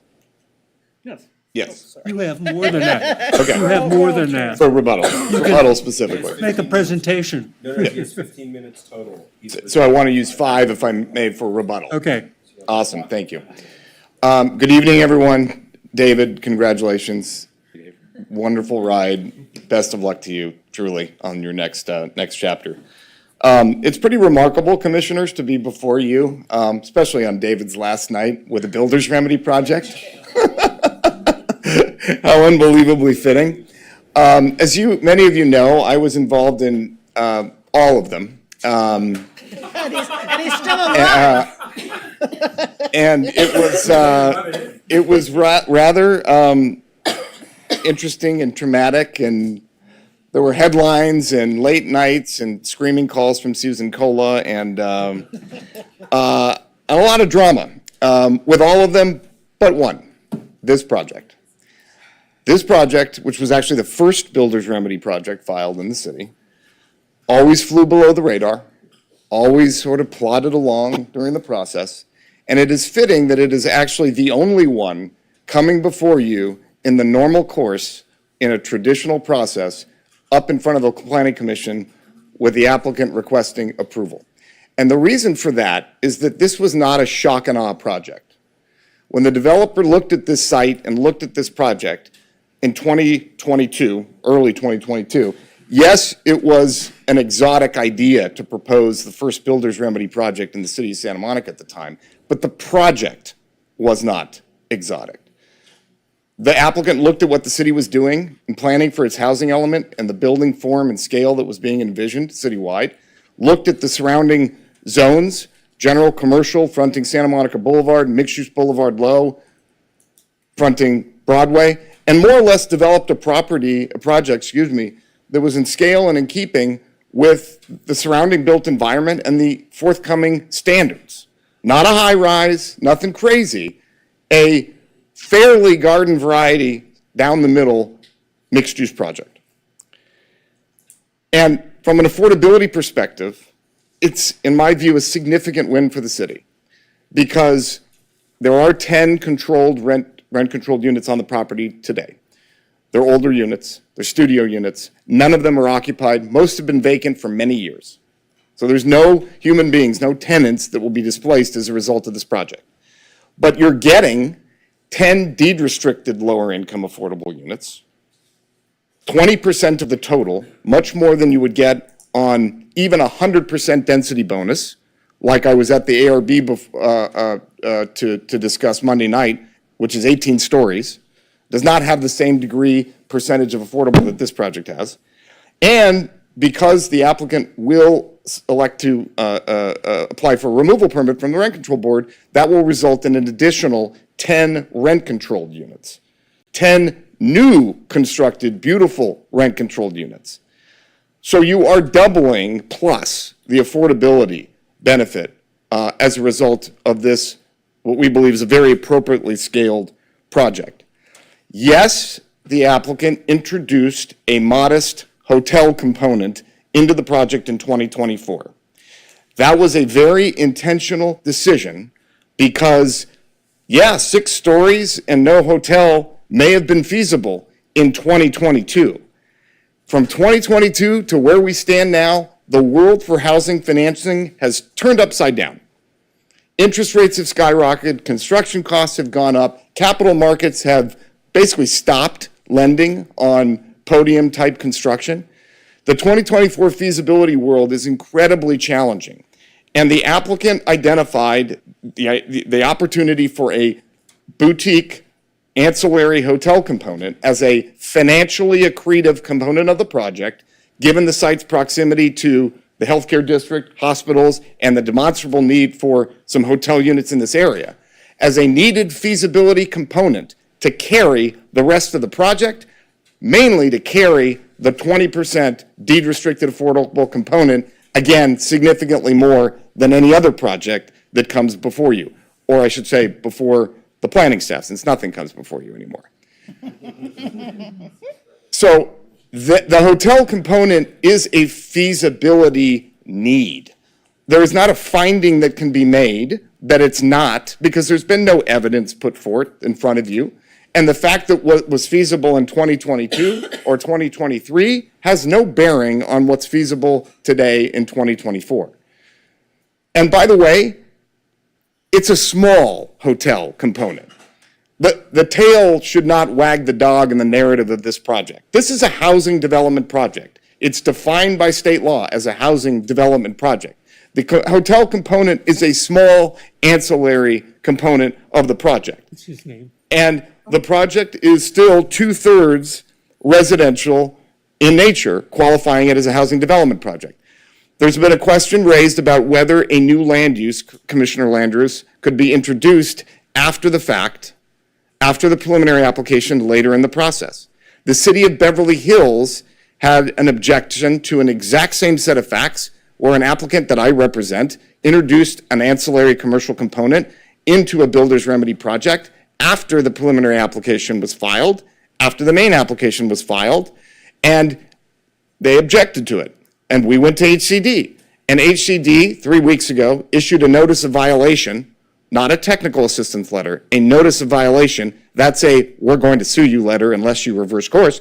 A notice of violation letter saying that the city's decision to deny that project, to refuse to process it because of the introduction of a new commercial land use, which didn't increase residential units or square footage by 20% or more, and did not increase the commercial component by more than a third, was not a legal basis for denying the project. And unless you city reverse course, action will be taken. So yeah, no published appellate court decision, I concede, for Superior Court decisions and counting, but a state letter from the Attorney General and HCD saying we're intervening on this very issue. So I wouldn't roll the dice. Well put. At the end of the day, we're going to talk about the builder's remedy, and your staff and city attorney know this inside out and will advise you accordingly. You don't listen to me. But this is a project that we're hoping you approve because you want to, because it's a good project, it's well designed, it has great affordability, it's going to add to the city. The hotel component fits into the surrounding community, and not necessarily a project that you're going to hold your nose and approve because you have to. Before we stop, I want to introduce briefly Jesse Ottinger, the architect who designed the project, to walk you through the building design, and then I appreciate, Chair, the 5 minutes for rebuttal. Thank you. Thank you. Great. Thank you for your time this evening. I'll run through pretty quickly the design for the project. As Dave said, I'm Jesse Ottinger with Ottinger Architects. We designed the project.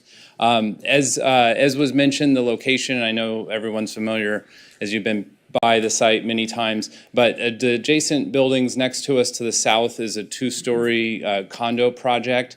And then to the north is a 5-story hotel and commercial project as well. So we're fitting in between those two, and we took that into account when we were laying out the building, setting the building away from the residential side and also from the hotel side to create larger setbacks. Along 20th Street are main entries into the project for the residential lobby, the retail component, and then along the alley is where the parking services will be for the project.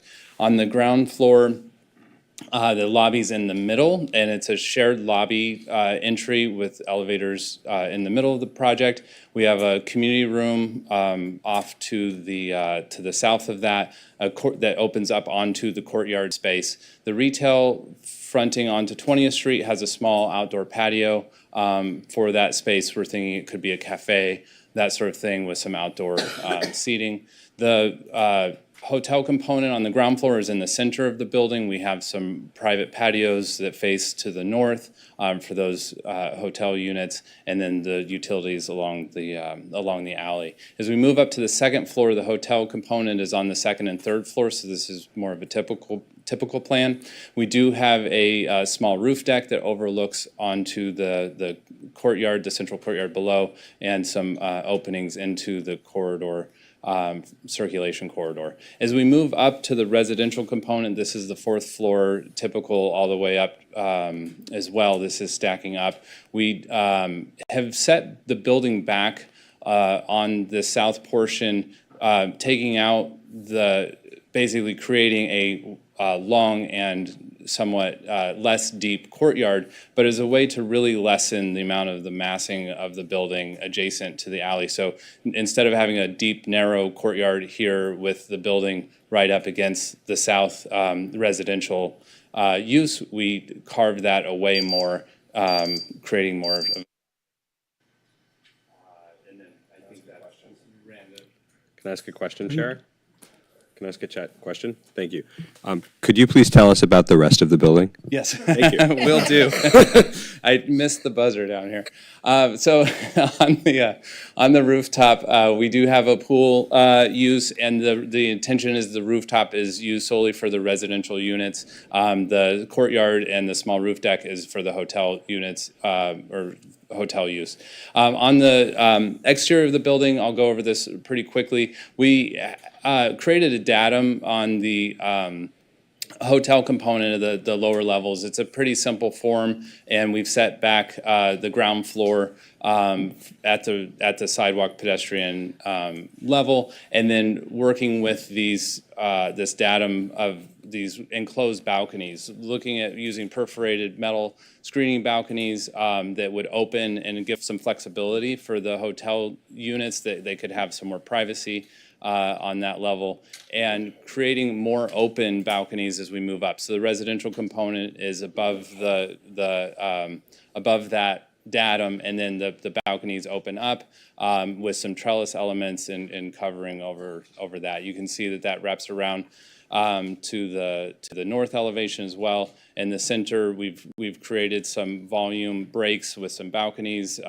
coming down to the residential entry, highlighting that in the middle of the building. So breaking up the continuation of those enclosed balconies, but really creating a more kind of dense perforation, less dense and more open balconies as you go up the residential levels. So you can see this is the 20th Street elevation and how that progression of dense to open goes up the building. And then that wraps around to the north elevation, kind of that similar concept of varying enclosures for the balconies and then being more open at the top. And you can see that as it wraps around the alley, providing some more privacy and separation from the hotel uses that are right directly above the alley with these enclosed balconies. And then on the south elevation, seeing how we've set back, the white portion is all set back from the residential units. We've created some small Juliet balconies as well and staggered windows to create some more visual interest in breaking up that south facade so it's not so massive and unbroken for the residential units. So thank you very much. She could go first. So you noted that there's a shared lobby and shared elevator for the residential and hotel uses, and how do we protect the safety and internal privacy of the residential tenants from the? Yeah, so the idea is that given that this is more of a boutique hotel, that there's the idea is that it's more of a contactless like hotel, so people would have access through card key access and secure means to use the elevators, and it would limit access up into the building with those mechanisms. So the intention is that they're independent from each other. They like the hotel guests have access to their spaces, but would be restricted from going up into the building. The elevator wouldn't work to go up to those other levels. But what would stop them from going to an upper level if they were in an elevator with a residential tenant? The intention is that there would be, security measures for that access control, but I can't say what would Right. keep someone from It's just going right. to another tenant. Yeah, it just seems a little, well, we'll talk about it some more. The other question I had for you in particular was the perforated metal elements. I know this is an ARB thing and not for us, and we could just ask the ARB to look at it, but I would just like to ask you. I just can think of a building that used to be in this area that I would drive by all the time, that when it first went up, it had this really cool red perforated treatment, and a couple of years later, it was completely rusted, and it was the most horrifying looking thing ever. And then they finally stripped it down and put some. So what are you making that out of, and how can we be sure this isn't going to turn into that? Yeah, and this did come up at ARB, and so I think it does come down to the specification of the material. When you have a material that is maybe painted in the field or something like that, we would say that these would be factory finish panels that would, after they're perforated, then they would be treated with the painting, so that way you don't have open, exposed edges on the inside of the perforations that could rust out, because that's a lot of the reason why the Right. perforations don't last over time. It just, yeah, I would ask the ARB to be very cautious about that, and, hopefully your property owner will be responsible if in the future it doesn't quite work out, because Yeah, that and we would would be want to a, have that robust specification in this as well, given the amount of perforations, and we would want that to maintain over time. Can you tell me how long the deed restrictions are on the low-income units? 55 years. I will defer to Dave, I think, on that. It's 55 years. 5 years? Yeah. All right, thank you. Actually, I've been Oh, waiting, I've been Commissioner, waiting. yeah. Oh, sorry, go ahead. Okay, I have a few questions. One, I want to say, I like the idea of a small hotel and affordable housing near a large hospital. I think that makes a lot of sense, but I have some questions about that. And this is none of my business, but what are the price points in the hotel? I mean, are we talking about relatively affordable so that people who are visiting or have, family members in the hospital could actually afford to stay there? The honest answer is we don't know at this point. We don't have an operator. The owner hasn't gone out to the hotel marketplace for an operator.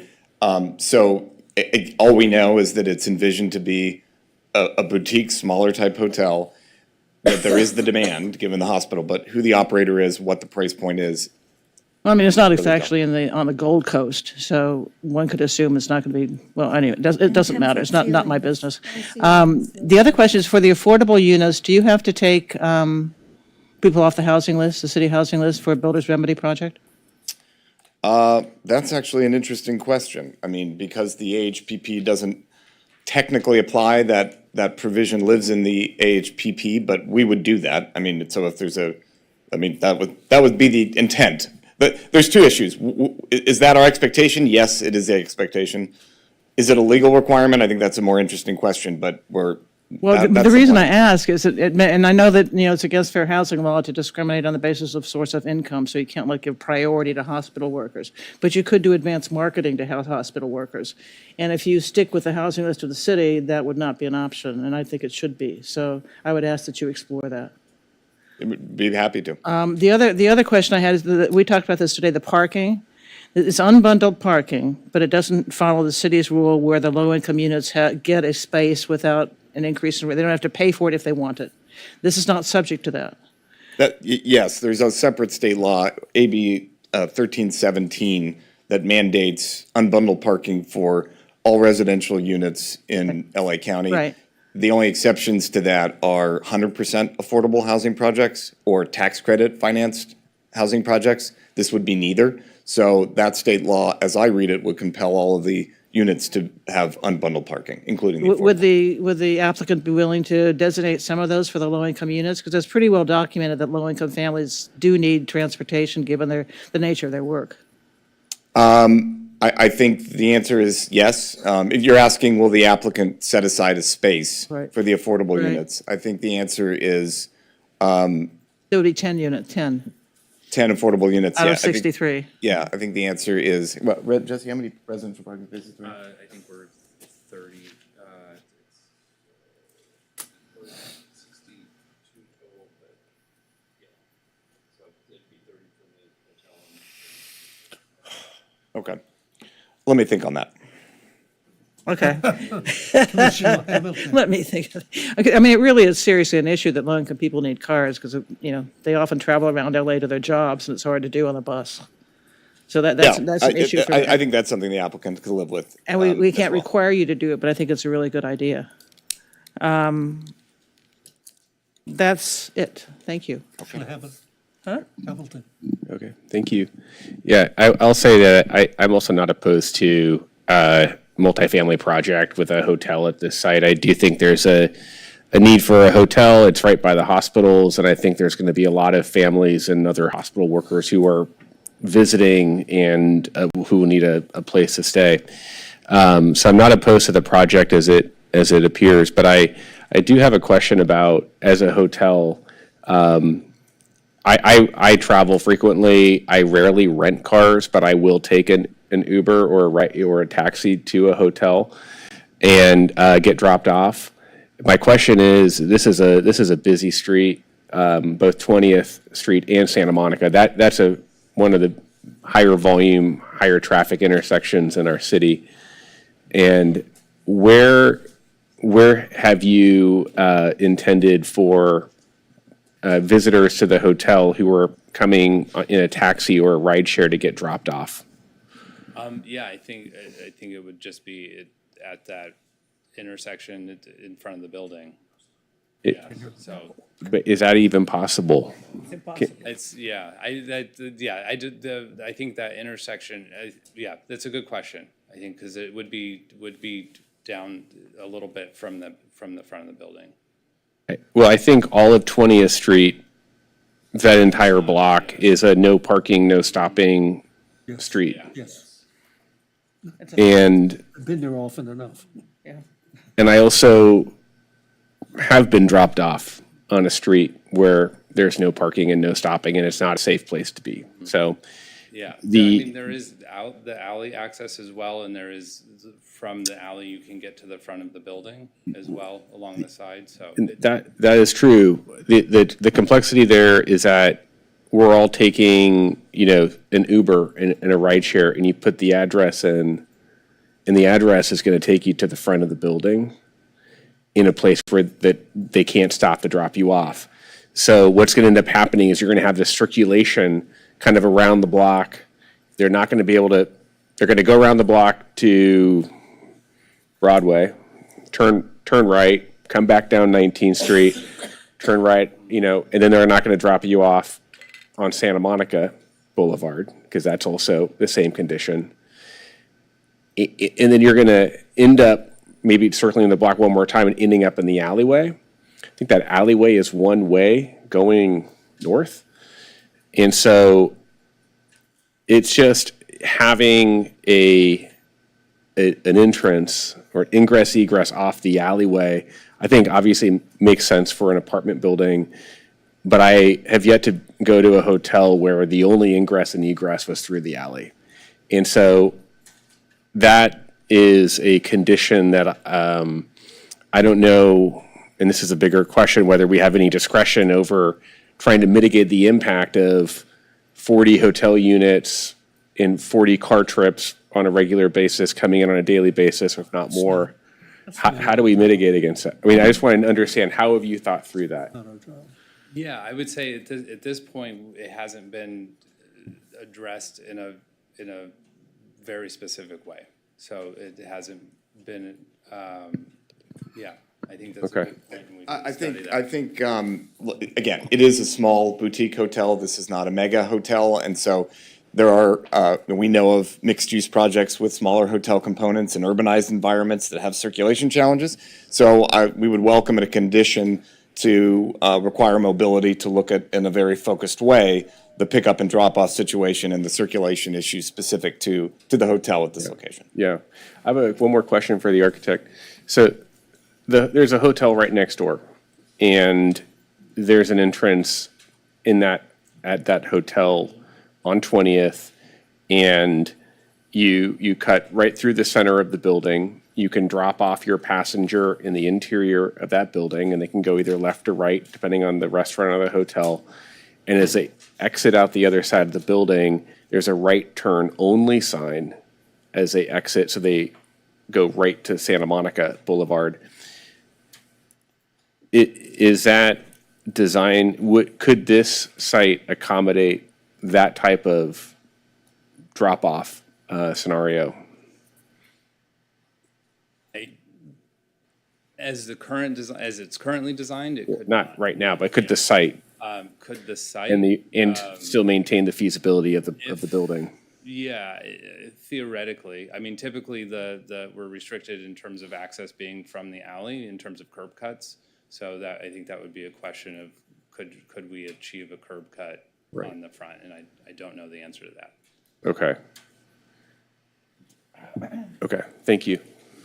Commissioner Jocko. I have a quick question for the architect. Regarding the access to the long-term bicycle parking, is that intended to be via the elevators from the lobby or from the ramp from the alley? Let me take a look real quick. It's mine. Is that mine? No. It's yours? No. Mine. It's yours. Yeah, because the long-term bike parking is in the P1 level and the P2 Two, levels. correct, yes, yeah. So it would be through the elevator. Through the elevator from the lobby, so off the sidewalk, through the lobby to the elevator. Yeah. Thank you. I have some questions. So let me start with, well, actually, let me get Mr. Rand back, if I may. Nice to see you. I really appreciate this trip down memory lane. I think it's for David's benefit that we get to do this kind of project on his last night. I just want to acknowledge that. So there is in the public correspondence, I want to ask this question very specifically, because you gave us the Beverly Hills notice of violation. There is in the public correspondence a claim that the restriction on hotel use is an objective, it's an objective restriction, and therefore allowable under the HAA because it doesn't affect, it arguably doesn't affect the feasibility because conceivably you could have another commercial use that maximizes your economic gain to pay for what inevitably is going to be an even more expensive building next year if the tariffs go through. Say office, given how well that's doing these Well, days? what? or- No, I'm asking the question. I'm asking. The author has, and I'm sure we'll hear from him later. But I want to, since you're presenting now, I want to ask you. I'm trying to pull up the document, but there's a very specific claim that under the HAA, that kind of restriction is not So to accept. subject. Yeah, I think I understand the. Yeah, the I just argument. want to hear you on the Yeah, I subject. think to accept that argument is to accept the premise that all commercial uses are economic equals. Right. And that is not true. We all know that objectively. Agreed. So hotel is, we believe, a land use that will be economically successful and accretive to the overall development. It's for obvious reasons, the proximity to the healthcare district and what have you. And the anticipated economic success of that particular specific land use Yeah. is needed for the feasibility of the project, which, as I mentioned earlier, has a high percentage of deed-restricted affordable units, so, and is an expensive project to construct. That is different than office or even some neighborhood-serving commercial uses that Mr. Sisson referenced in his letter, which, while they have a place, we do not anticipate being as viable and as successful to the point where they'd be covering the costs economically of the affordable units as would a hotel. So, if I understand you correctly, and I found the reference,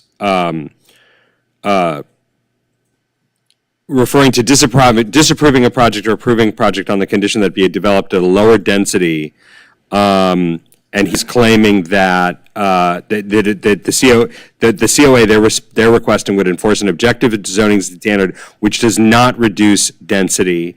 So subdivision J of the HAA, Yeah. which applies to all housing projects, is specific to limitations on conditioning projects to either deny them or reduce the permitted density. Projects with 20% affordable are subject to additional protections that staff have outlined. Right. That conditions cannot be imposed to undercut the financial feasibility of the project. So you're the fact that it is, not affecting density Yeah. does not change the fact that it affects feasibility. Feasibility. Which, HAA, as you all know, high bar.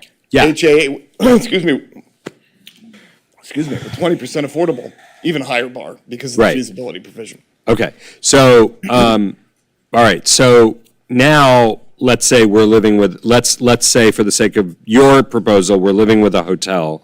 We have the concerns about the hotel, the safety of drop-off, and I think more pressingly, we have the concern about the intermingling of hotel residents and hotel guests. You have 2 elevators built in. And I would point out, because I think Commissioner Hamilton raised it nice, I mean, actually, to get to Socolow, you have to sometimes walk through the lobby of the hotel, but that's a commercial space and it's a hotel, and I don't think anybody minds. I think in a residential setting, it's a little bit different. Do you see yourselves being able to take any additional steps to really separate residents from hotel guests? Because Yeah, those Commissioner are very Fresco's good- concerns are very real. Those are good thoughts, for sure. And, we're at the schematic stage. And so those kind of details, how the 2 land uses will be separated, how the security will be handled with fobs and key cards, how the elevator access is going to be managed. All of those are operational details that I admit to you, I don't have answers for today, but need to be thought through. They have to be thought through for the project to be successful, right? Right. For both separate land uses to be successful. Yeah. So it's a sort of, the owner would be foolish not to. They got plenty of motivation. To the extent the commission wants to impose conditions, requiring those issues to be vetted in plan check to a greater degree of detail, that's completely acceptable. Okay. If that would give the commission comfort. And then, so then let's come back to, then let's go to the parking for a minute. 63 parking spaces, 30-some for the hotel. No, they're unbundled. No, I understand they're unbundled, but they just said it. It was like the unbundled, how are you breaking up the parking? So parking for there's going to be parking assigned to the hotel, and then unbundled parking. Yeah, so we have 2 levels of parking. Yeah. So there would be gates and security Yeah. access, so that, we would be able to have all of the residential parking on the lowest level, and then the mingling parking would be on the upper level. And to the extent that the parking is unbundled, because we're now do you anticipate making parking available, let's say for a fee, to somebody who has no connection to the hotel or to the housing? Are you asking if that's an option, or are you asking if that's what? Is that in your range of exploration? Not the anticipation, right? The Right. anticipation is that the parking has been right-sized to meet the anticipated demand for the building. Yeah. As you know, the point of unbundling is if, as time goes on and parking needs Right. are reduced. That's why I'm asking. Then that could be a possibility that we'd maximize, efficient use of limited parking resources by being able to lease to off-site users if there wasn't the demand coming from the building. But at this point, that's not expected. So presumably you would then be open to a condition that would not only demand maximal separation and safety between hotel guests and residents, but between both of those populations and independent parkers. I don't know. Because what we don't want is for somebody to be able to come, you think about, we know about parking projects where, we know these on like 5th and Colorado, right? There's excess parking at those 2 hotels, but then the idea is that they sell the parking to the public, but you can't go from the parking lot to a hotel floor. You have to, you can't even at the Socolow restaurant, I don't think. You have to move, you have to move. The one next door has open parking for everybody. Right, so Everybody. what we need to, so I'm asking the question is, can we ensure that separation as well if that is, because there's safety issues there too. Yeah, no disagreement. I mean, Okay. if there was ever a point where they'd be leasing to off-site users, they would want to maintain separation. Exactly, okay. All right, thanks so far. All right. Yes. I was interrupted before, and I had another issue, which has to do with the distribution of the affordable housing units within the building. as I read it on the plans, and correct me if I'm wrong, on the 4th, 5th, and 6th floors, there are 3 affordable units each, but then on the 7th and 8th floors, there's only 1 affordable unit each. And typically, we ask for equity that they be more evenly distributed than that. So I was wondering if you would be willing to. I'll let you look. Do you want I one think- on the upper level? Is I that- think they should be evenly distributed. There's 5 floors and 10 units, so there should be 2 on each floor. Does that sound fair to you? That sounds fair to me. I think Yeah, it we can sounds take a fair look at too. the mix as well. Say again? There's the changes in the unit stacking, so some are 2s, some are 3s, and depending on where the studios are, so we could take a look at what's stacking through. Yeah, the assignment of the affordable units in terms of the bedrooms was specific and intentional, but yes, if you think there should be more equitable distribution within the building, maintaining the same unit mix, then That yes. was what I would like. Thank you. Follow-up question around that to staff? You may. Just in terms of how builders' remedy projects work, technically, they don't have to say yes to any of this, right? Technically, Negotiating. no, I understand we're negotiating. I want to ask a procedural question, which is, if we issue let's say we issued a DR tonight, based on this good faith negotiation, what is their obligation to honor that, given that the builder's remedy essentially says everything's off the table? You can do whatever you want. Like, I genuinely appreciate it, and you're a good guy. I trust you that when you say yes, you mean yes, but you're also a good advocate for your client. And if your rights are to do something different, I just love to have clarity on what they can change. Susan maybe can help us understand. This is where it requires, if, my understanding. Yeah. If the applicant voluntarily agrees to accept a permit condition, which is included in the permit, and that becomes a statement of official action, then the applicant has accepted it. The only caveat I would make to that is, some of these things where we assume that they can be vetted in plan check, I mean, we need to be realistic, right? As far as Right. what can be reviewed in plan check. And so I would just ask that you try to keep that lens of being realistic. But once, assuming that it's in the actual permit and it's a statement of official action, unless they appeal it, it's a done deal. Okay. And it's enforceable in theory, because it is a permit, they've accepted that action. So we would put that in the conditions and functionally what would be happening is we're not putting it in the project description, we're putting it in the condition, and they're basically saying, we won't appeal that condition. Correct. Okay, thank you. I realize I have more questions then, but. I had a kind of a follow-up question on that in terms of my question about the ingress and egress and in the design of the building to accommodate drop-off. What discretion do we have? It sounds like very little to ask for the drop-off of hotel guests from rideshare to be on site as opposed to on the street.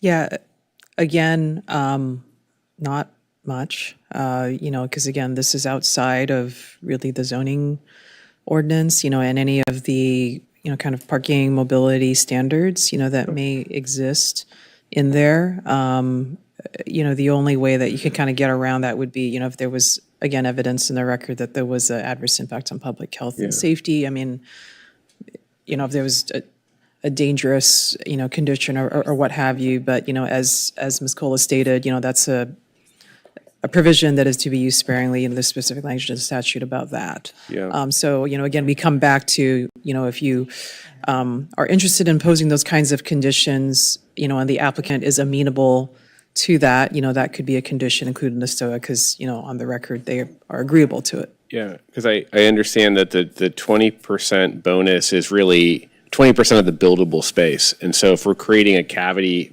or an opening within the building, does that count to accommodate drop-off? Does that opening that goes through the building, would that count in that 20%? Because that's like it's not a buildable space. I think, so the square footage piece is as defined by the building code.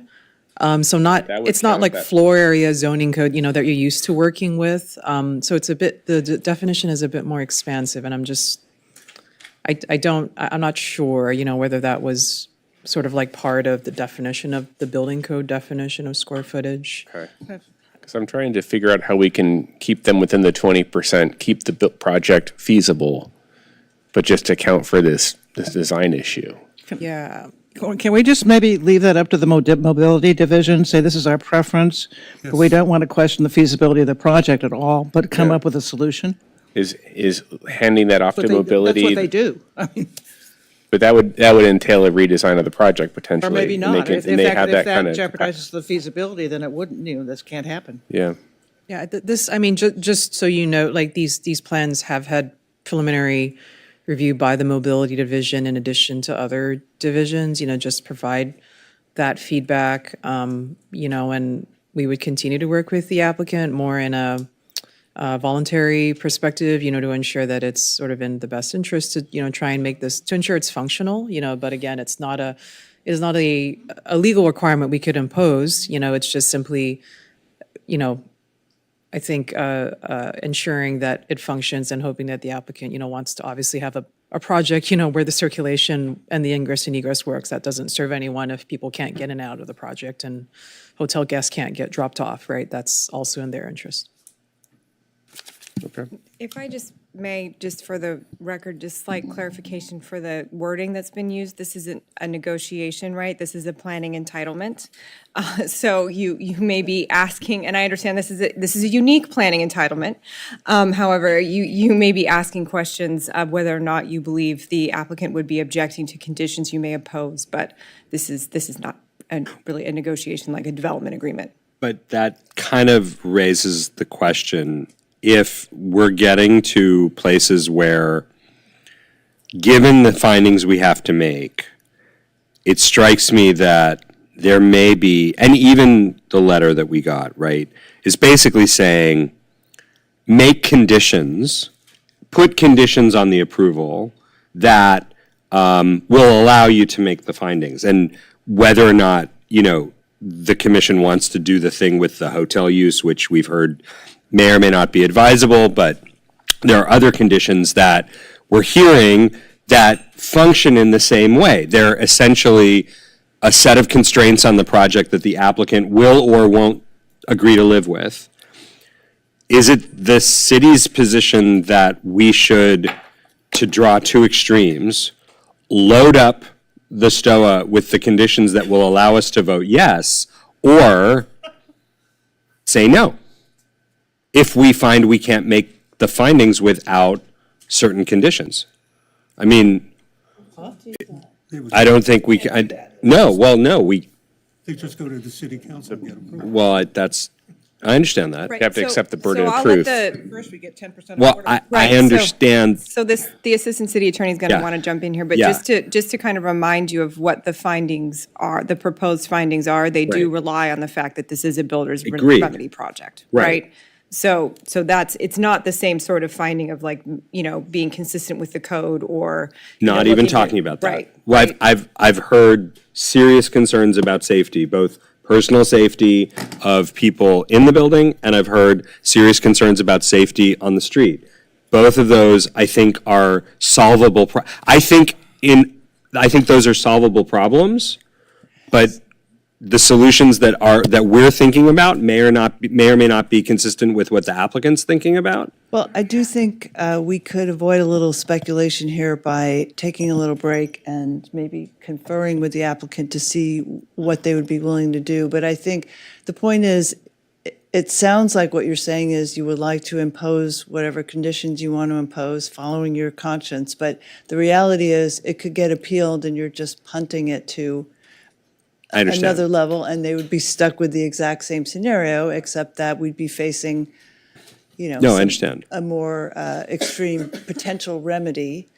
So, for that reason, I do think, as Heidi was trying to emphasize for you, It's not a pure negotiation. It is Right. sort of a voluntary concession, but again, we would need to talk to the applicant about what they'd be willing. They did indicate they'd be willing to live with, 55 years and some minor things.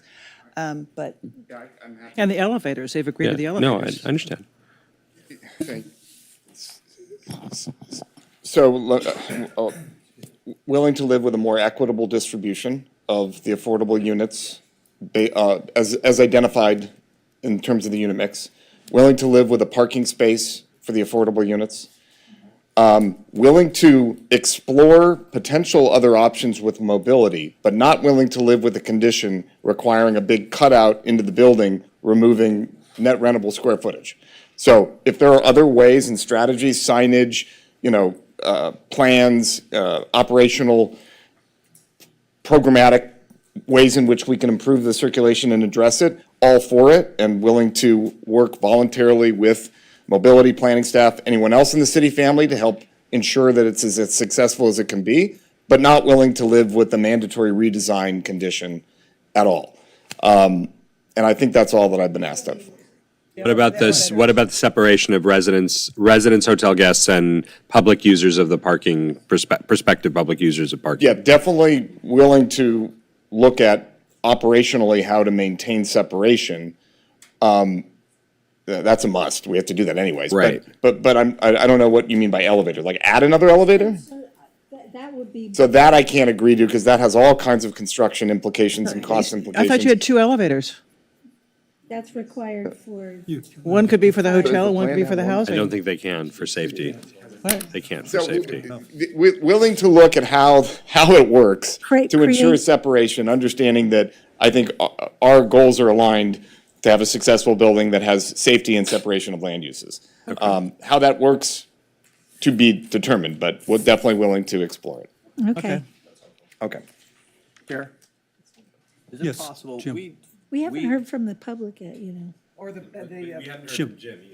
Jim, So my point is we're back in 2019, and we have public here to hear from. Can we stop having this long discussion about what discretion we don't have and hear from the public?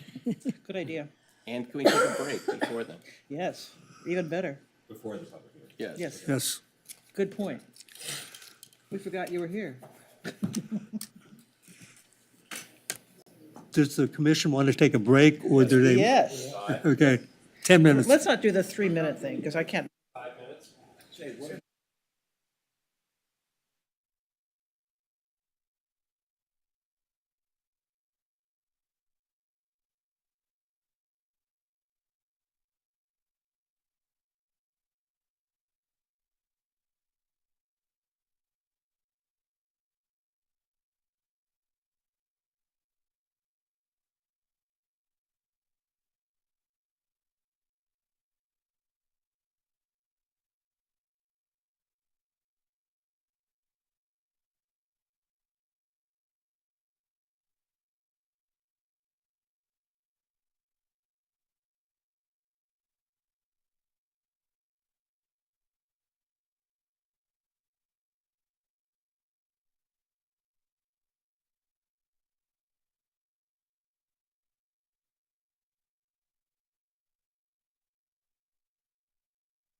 if there are no more questions for the applicant, we have a bunch of chits, which I'll go through.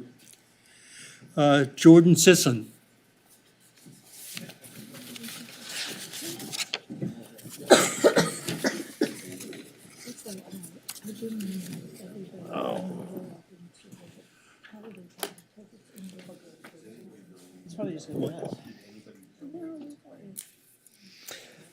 No. Oh. Oh. No. You have 3 minutes, sir. Thank you, Mr. Chair, and thank you all commissioners. Great questions. Jordan Sisson, land use attorney, also representing Local 11 Unite here, author of the report or the letter that was referenced. Just to be clear, we're not asking you to disapprove this case. We're not asking you to disapprove the project. We're not even asking you to eliminate the density and the height. We're asking for a reasonable condition. And as explained in our letter, we believe you have sufficient evidence to do so, consistent with not only your zoning laws, but also the Housing Accountability Act. First on the AB 1893, just to be clear, they have to provide the 10 affordable units.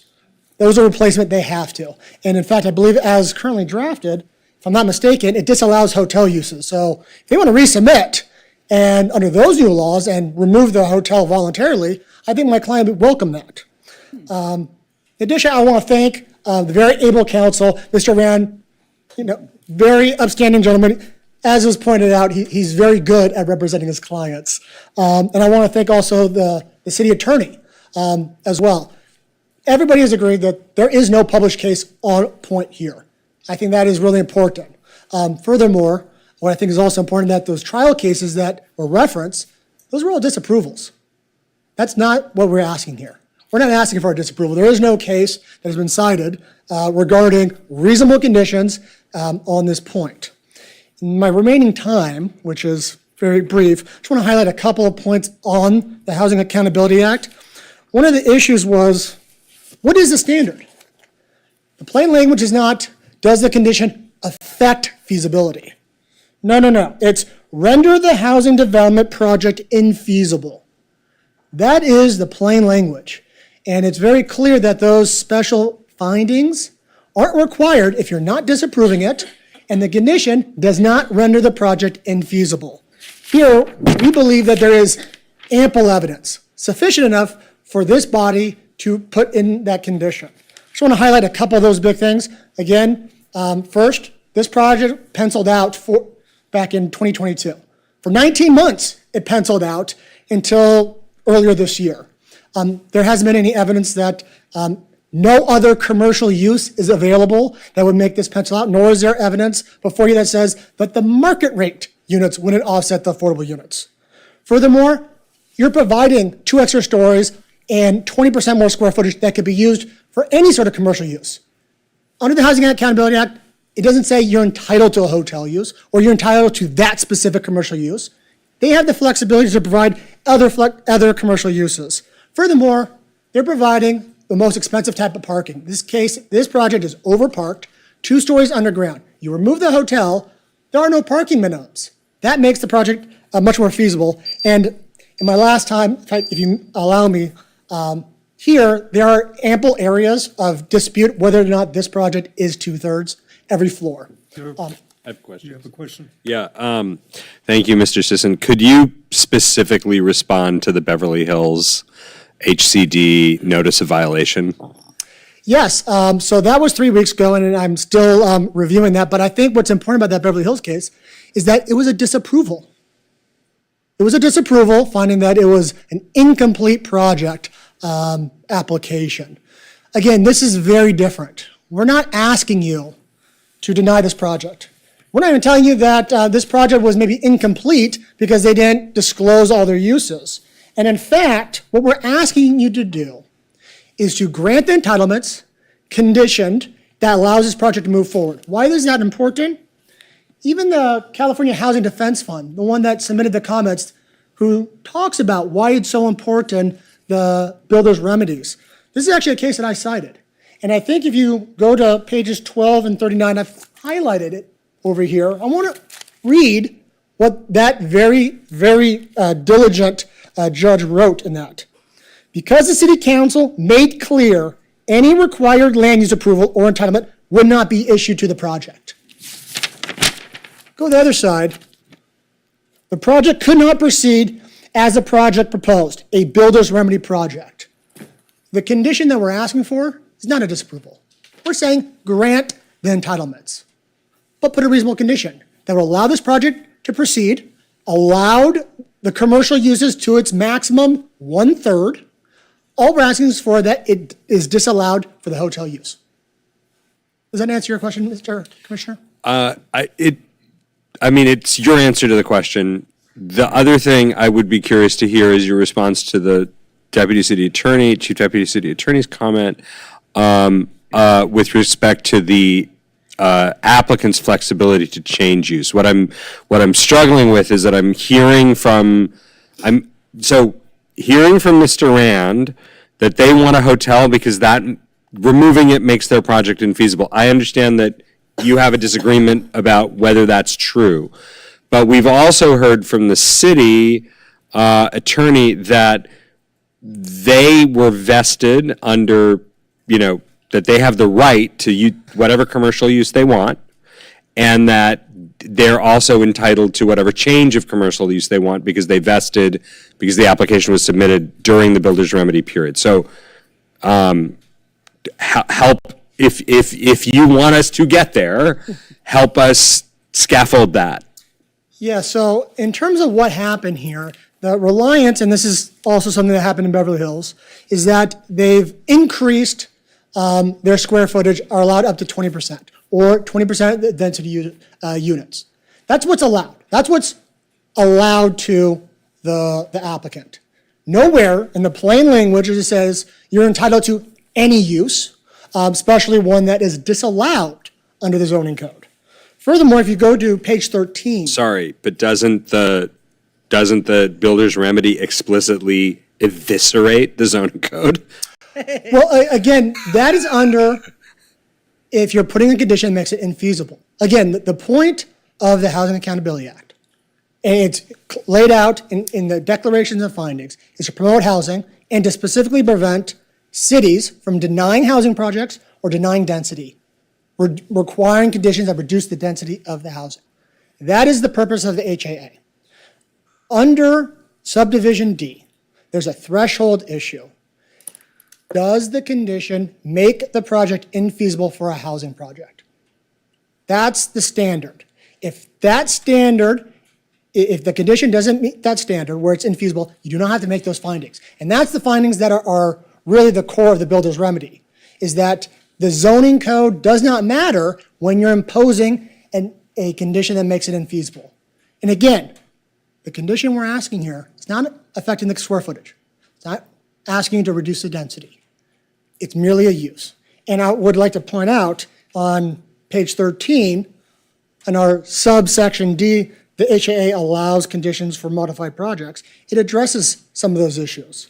Again, when they have added additional square footage, consistent with the HAA, you can apply objective standards to that if it was in place before or even after. Again, this is under the subdivision 03 and 02.E, which is again cited into our comment letter that explains that. But ultimately, the core issue before you is, does the condition make the project infeasible? You have to base, and very aptly stated, you have to base your decision on evidence, substantial evidence. Yes. Isn't the burden of proof on us, though, to make that claim about infeasibility? You have to prove it. Well, so there's... You have to prove it. Yeah. Yeah, so I'm glad you raised that because that became an issue about the density. Who's the burden on? If you look at the actual specific section, and again, this is on page 6 of my comment letter, on footnote 5, Government Code 65589.6. That burden shifting is, again, when you, quote, disapprove a project, end quote. Later on it says, when you condition that it be developed at lower density. That's that burden shifting.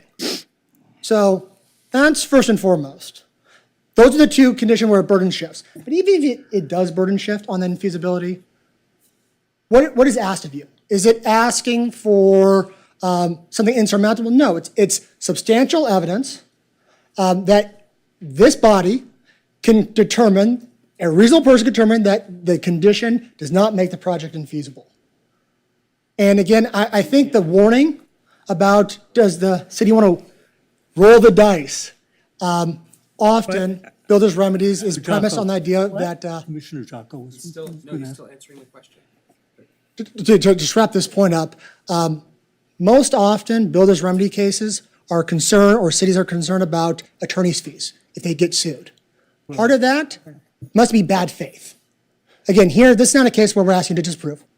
Here, there is substantial evidence, and we believe sufficient evidence, that shows that that condition would not make this project infeasible, and therefore, it would be very difficult to find bad faith under these circumstances. Can we move on? Go ahead. I have a question. So from my understanding, you're asking us to explicitly impose a condition that would disallow the hotel use, correct? Correct, and allow that to be used for either housing or for other commercial Yes, but use. sticking for the moment to essentially having a condition that would disallow the hotel use, could you give us your take on how that would meet the grounds for denial in terms of that we would need to demonstrate that it has a specific adverse impact on the public? So just to, I want to clarify the question.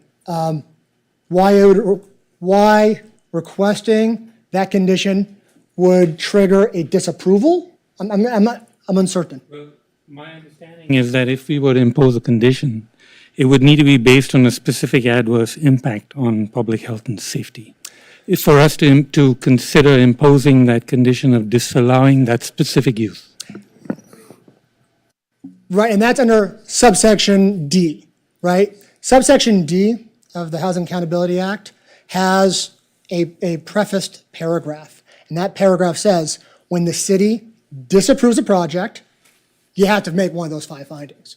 Or, again, conditions the project in a manner that renders the housing development infeasible. Then you have to make those findings. Our position is that condition does not make this project infeasible. In fact, we believe that there's sufficient evidence that supports that determination, and therefore you don't need to make that finding.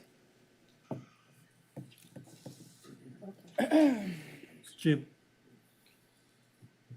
Evening. I got a couple of questions for you, all revolving around hotels.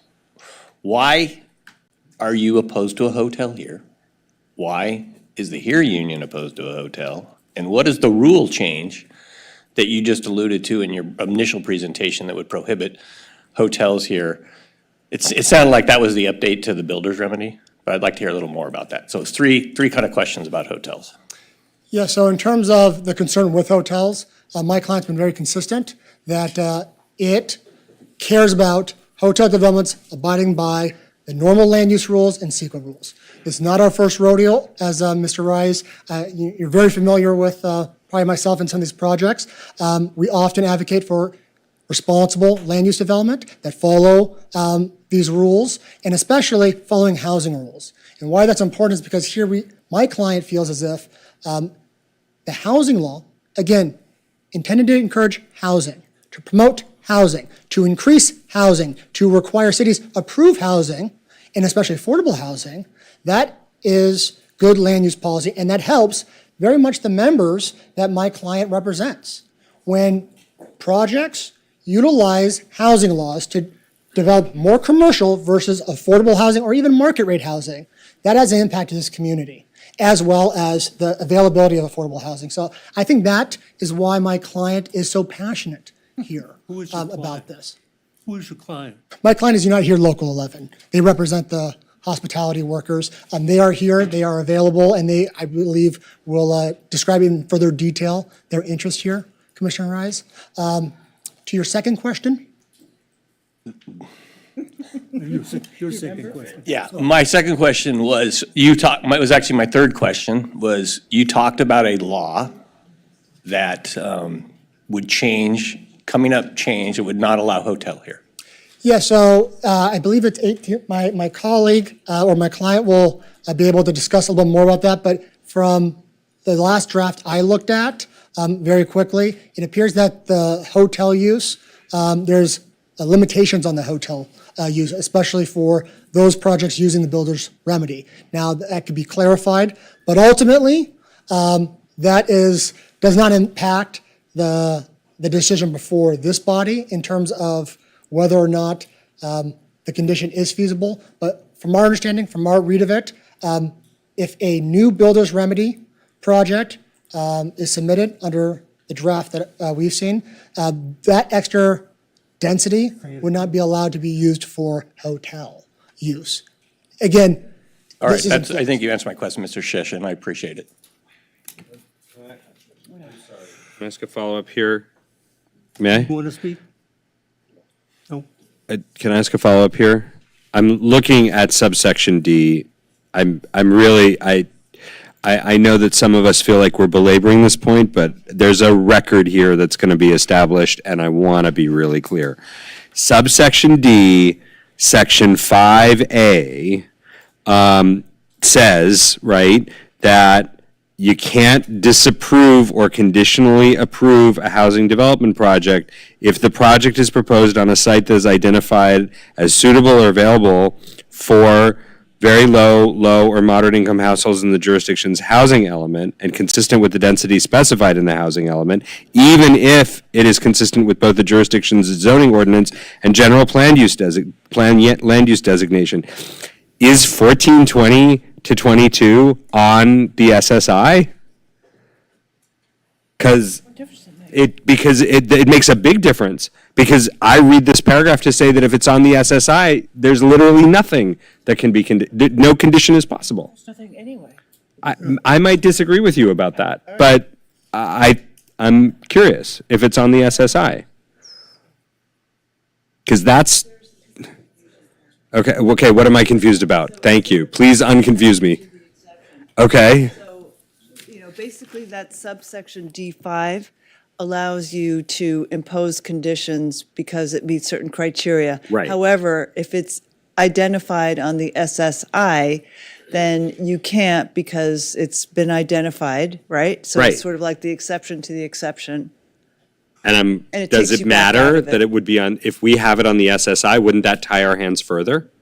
It would. You wouldn't be able to use that D5 exception, but I don't believe it is on the SSI. It is not on the SSI. It is not on the SSI. So it's sort of a Okay. moot That's helpful. So I'm still, Mr. Sisson, struggling as sympathetic as I might be.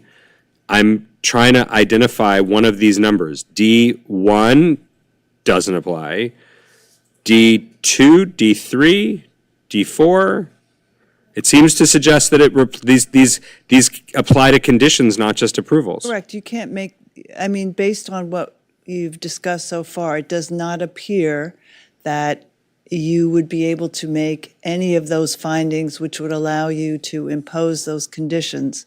I'm curious because we're hearing from Mr. Sisson whether he has something that can. We have a difference of opinion. No, I know. Yeah. Thank you. No, Yeah. I want to go back to him because sorry. you have a different, precisely because you have a difference of opinion. Yeah.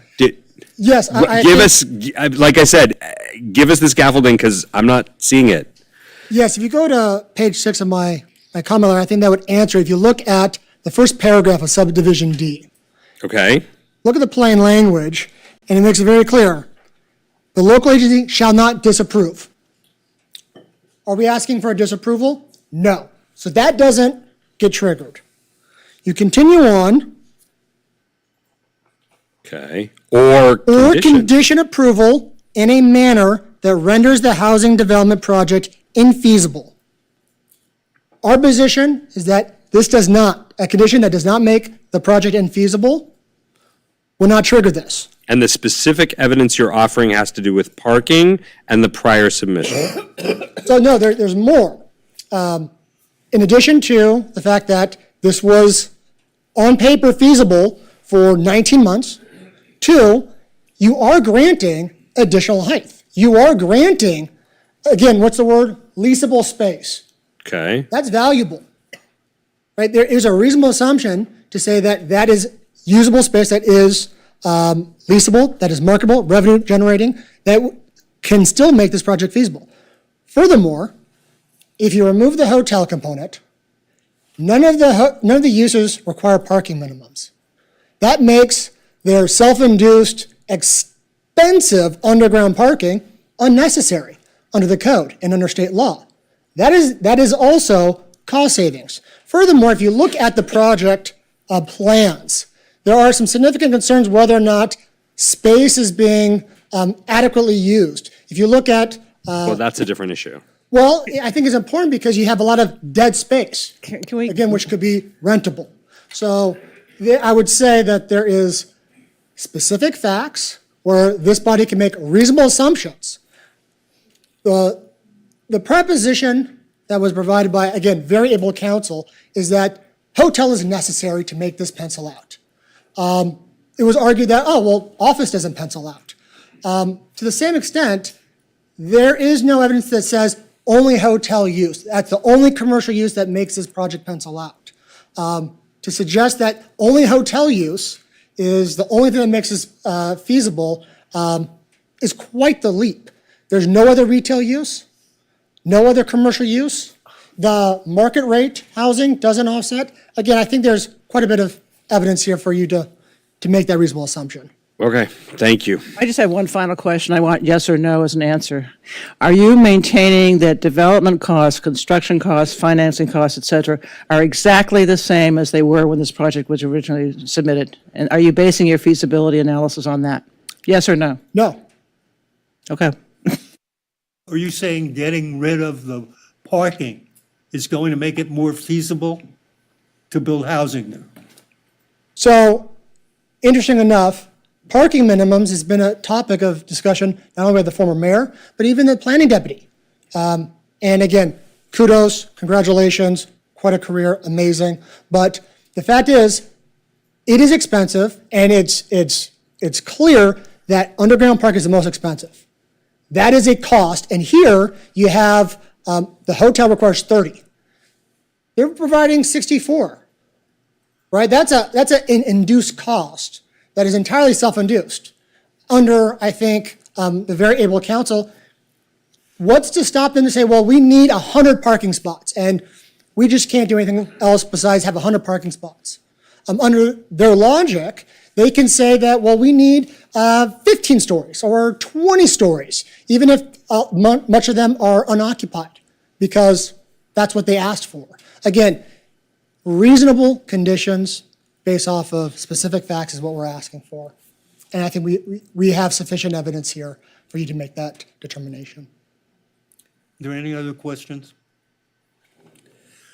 I have some chit, so call the next one. If I could just real quickly, a threshold issue is that whether or not the square footage is correct. Yeah. Thank you. Thank you. Jonah Breslau.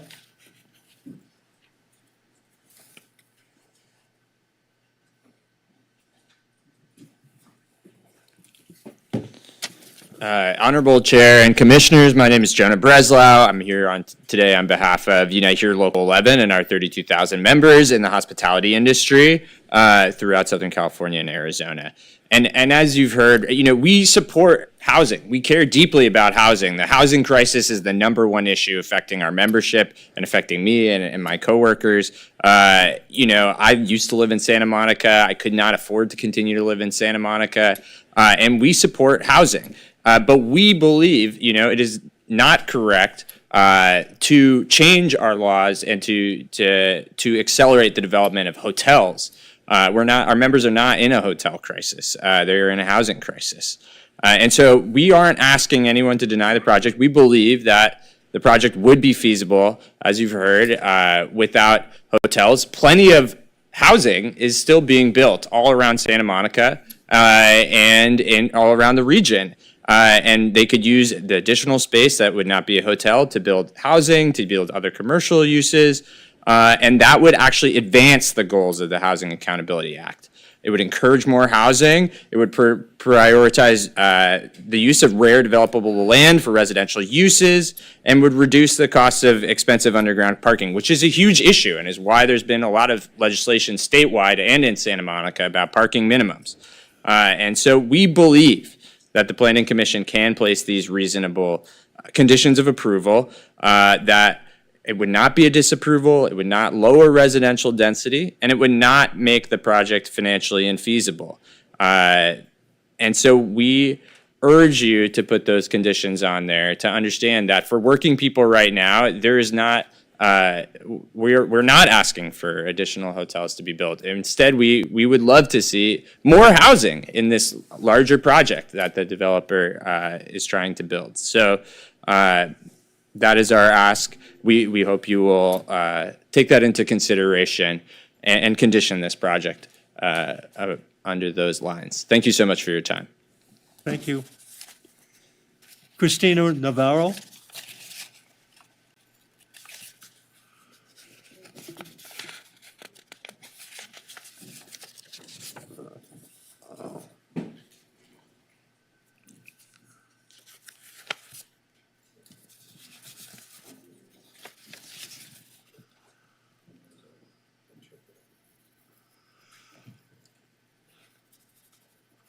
Buenas noches, Costa Commission. Mi nombre es... Planning Commission. Planning Commission. Sorry. Mi nombre es Cristina Navarro. Mi nombre es Cristina Navarro y vivo aquí en la ciudad de Santa Mónica. My name is Cristina Navarro, and I live here in the city of Santa Monica. Por favor. Y me siento muy orgullosa de ser miembro del Local 11. And I'm a very proud member of Unite Here Local 11. Por favor, condicionen este proyecto para que eliminen el hotel y lo reemplacen con más viviendas.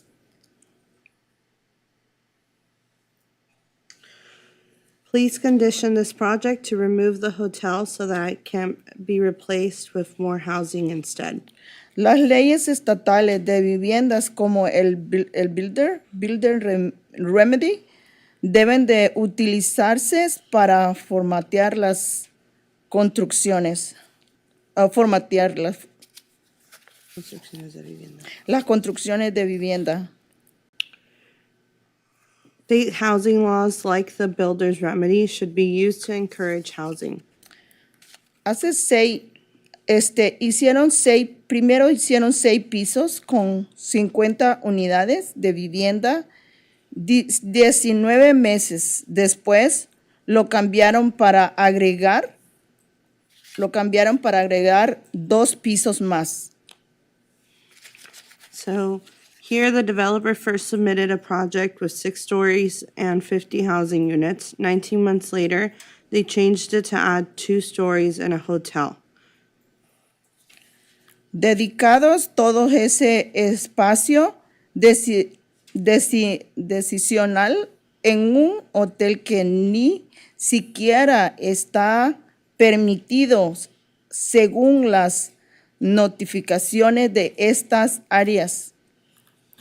So, dice, dedicating all that extra space to a hotel use that is not even allowed by the zoning in the area. Por favor, no permitan que la ley de vivienda se utilicen de esta manera. Gracias. Please do not allow housing laws to be used in this way. Thank you.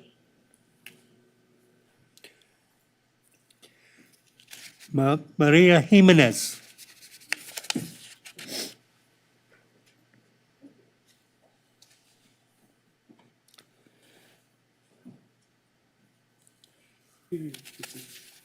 Hola, mi nombre es María Eugenia Jiménez.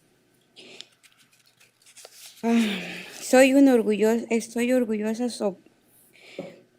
me puse nerviosa, sorry. Sorry, she's a little nervous. Soy Una orgullosa miembro. Una orgullosa miembro de United Here 11. Por favor, aprueben este proyecto con la condición de reemplazar el hotel. Listo. De no permitir. Aquí está. ¿Quiero repetirlo? Ujú. Por favor. Por favor, aprueben este proyecto con la condición de no permitir el hotel y dar la oportunidad a otros negocios comerciales y viviendas. Estamos en una crisis de viviendas, no una crisis de hoteles. ¿Yo? Y ese es el objetivo de las leyes de viviendas como el Building is Remedy. Muchas gracias. So, hello, my name is Maria Eugenia, and I'm a proud member of Unite Here Local 11. Please approve this project with the condition of not allowing a hotel and give the opportunity for other businesses, other commercial businesses, and more housing. We are in a housing crisis and not a crisis of hotels. And that should be the objective and is objective of the laws surrounding the housing laws like builder's remedy. Thank you.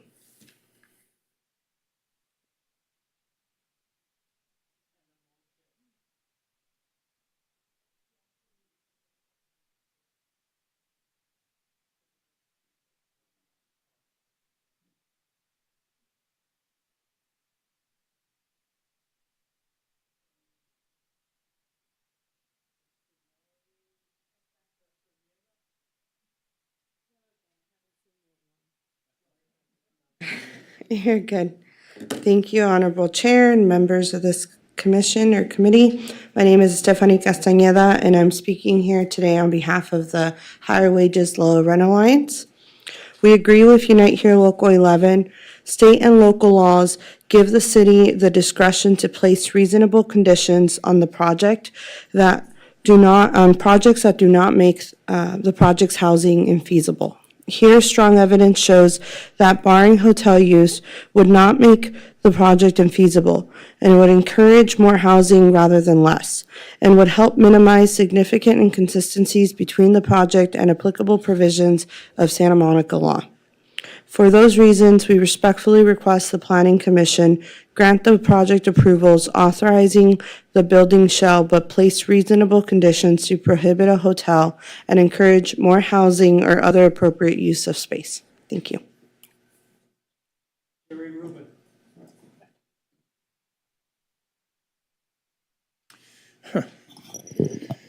Well, thank you very, very much, Commissioners. I actually want to say I think it's a nicely designed building. I'm not against hotels. In fact, I guess I would ask Mr. Rand if the owner is willing to, even though it's not in your purview, to say this would be a union hotel. And if I think that would be a good idea, like a lot of projects. The Geary project and others have pledged that they would do that. But I think it would be an asset to the community. I mean, I've heard that they don't like the hotels. They said maybe there could be some other businesses.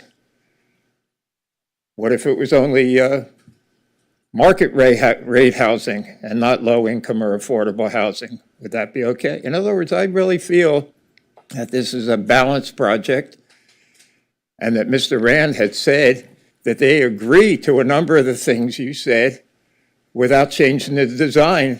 And I can't imagine our mobility department is going to let anything unsafe in loading or unloading take place on our streets.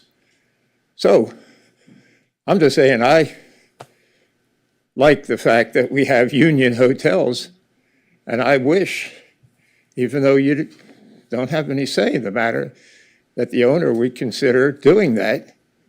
And I think that would be a great thing for the jobs of union people in our city. right here in this project, along with the housing that's going on. So I guess I would ask Mr. Wren if the owner would consider doing that. So that's all I want to say.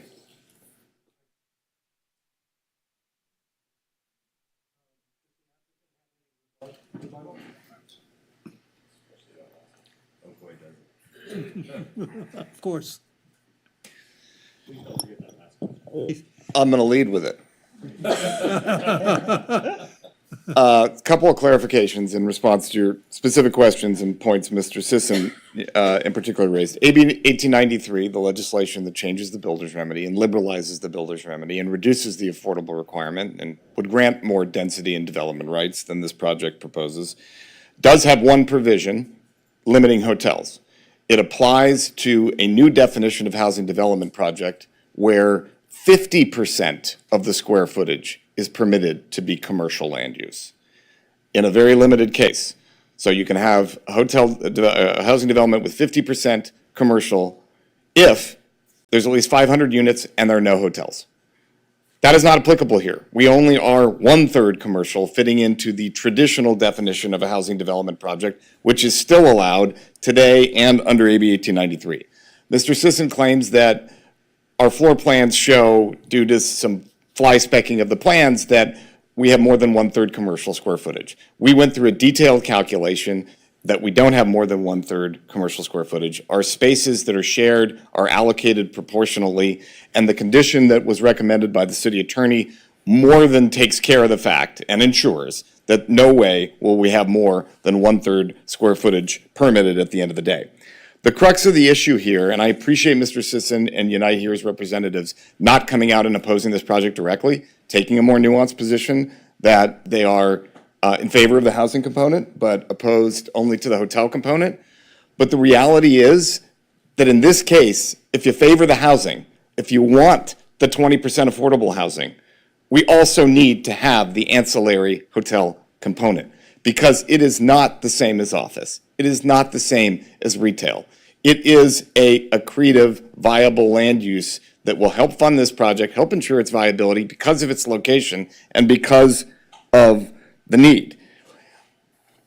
Now, you don't have to believe that, but don't trust me. What did all the economic experts during your housing element update process tell you about the notion of imposing a 20% low-income affordable requirement on the total number of units in the project? At any point in time, did any of the consultants say that would lead to financially viable projects? No. It was far less that was recommended to you, which was what was ultimately adopted. So a 20% affordable project is a very challenging thing.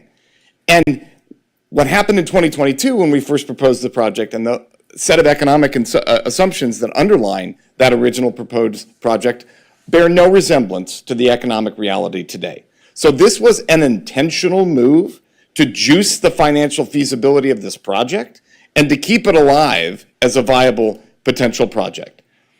There is no evidence that has been put forth, at least no credible evidence, that this is not needed for financial viability, which is your burden clearly under the law to produce that technical evidence. What have you been told? One, too much parking. If you cut the parking, that'll save costs and make it viable. We know that's not the case. We know developers don't propose parking that is not needed. And, oh, whoops, if we cut it in half, we'll save all this money. They propose the parking that they know they need to rent the units, to achieve the NOI that will make the projects viable. That's why we have applicants requesting density bonus incentives downtown to increase the proposed parking above the parking minimums, because they need it to lease the units to get the rents that are tied to the pro forma to make sure it pencils. So that falls apart. The second piece I just addressed, well, in 2022 it was viable. We know the economic conditions are totally different today. That one falls apart. And the last one is there are other commercial uses. What other commercial uses? There are not other viable commercial uses that would work. So at this point, there is no evidence for you to make and impose a condition removing this land use from the project. And why would you want to do that? It makes sense in this location. Even if you have questions about whether it's truly needed from a feasibility perspective, why wouldn't you give the opportunity for this high affordability percentage project to go forward? And why wouldn't you do it tonight when a new law is coming down the pike that will reduce the affordable requirement? And by the way, it would reduce the affordable requirement not to 10%, to 7%. 7%. And the replacement unit issue would be addressed by the rent control issues. Your current policy is to take rent control units as replacement units. So it's only getting worse as of the first of the year. Tonight is the night to act and approve a good project that makes sense at this location. Thank you very much for hearing us tonight. Appreciate it. I have questions. question? Yeah, Mr. N, thank you. I would like to, there are a couple of conditions that I discussed with staff before the meeting that I would like to run by you. But I may want to put them, on the vote anyway. I just want to get your sense. Let's say, for the sake of argument, that we move forward with this, but we would like assurances that the housing is housing for residents. So no short-term rentals of any kind, no furnished rentals of any kind, no changes to, no subdivisions or changes to density or unit count. Are those fair? Those are fair, but yes, and I think your staff has worked out language that we're amenable to. Okay, great. Because the intent for the residential component of the project is exactly as you say, real residential units, principal domicile, no furnished, no short-term, medium-term rentals. We've had this conversation before. We're in alignment. And no subdivision. We've subdivided this project, through a subdivision map process. Yes. No, I don't mean that. I mean like subdivision of units. The concern is that you take a two-bedroom and suddenly there's an added door somewhere, so you're renting one bedroom at a time. We will not be cutting up any units. I will say there are state laws that allow repurposing of certain spaces for ADUs. Yes. After absolutely. We are not relinquishing that state law right. I'm not saying that that's what the developer has in mind, but no, that law does not allow you to cut up residential units for that purpose. And so yes, clearly we are amenable to that. Circling back on the mobility issue, I'm given to understand that you've got a nice loading dock in the back that potentially could be a safe pickup and drop-off area for residents and hotel guests alike if they have different pathways to their respective locations. Or potentially you could maybe develop your underground, for a turnaround. We've had other projects in Santa Monica that leverage having the Uber, the rideshare driver drive into the driveway, do a drop-off, turn around, and come back out, neither of which would require you to change your shell, presumably. Are those within the realm of... We will absolutely accept a condition that directs us to explore using those areas.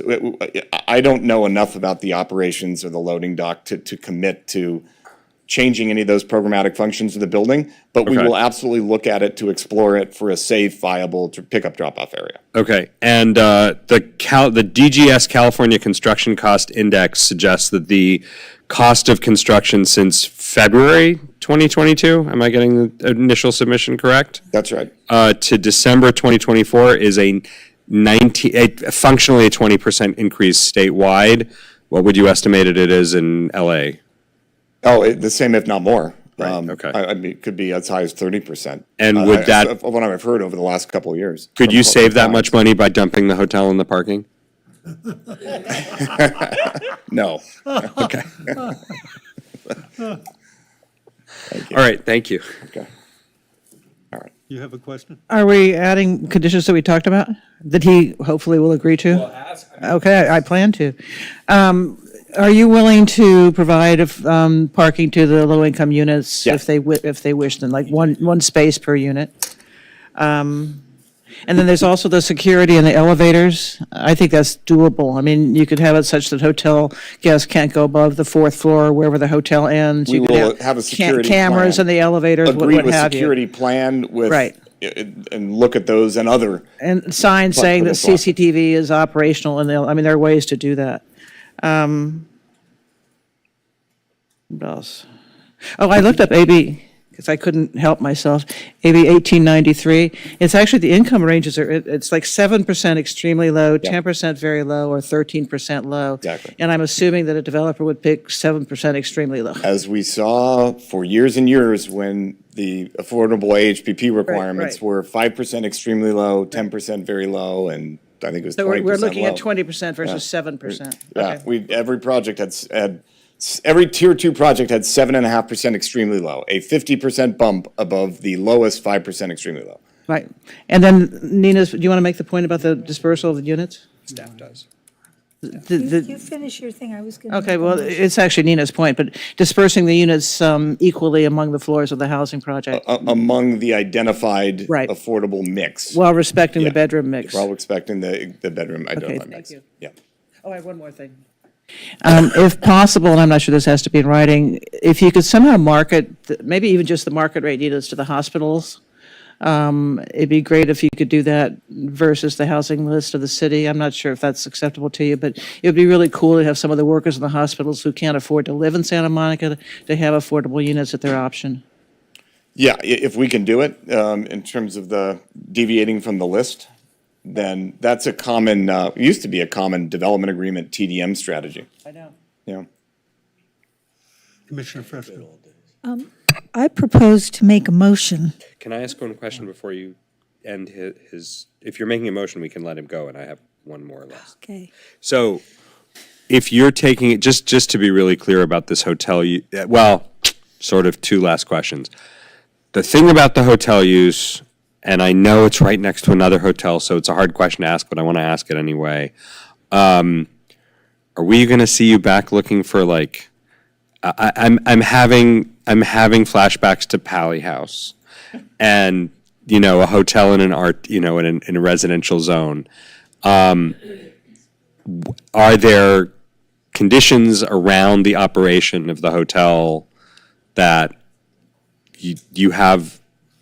I mean, that's your, I know, it's up our your problem. enforcement. It's a us problem, not a you Well, problem, and but. it's really your enforcement. Right, yeah. Does the property owner have a little in there, or is it just enforcement? Is there a bar? Well, I mean, they could be back here tomorrow asking for an alcohol permit. And We it, have that discussion tomorrow. okay. Well, so then Thank you. that leads to the next question, which is, you have said you have not identified an operator for the hotel portion of the project, which means, and I think that there's something interesting here, which means you're essentially asking for commercial lodging.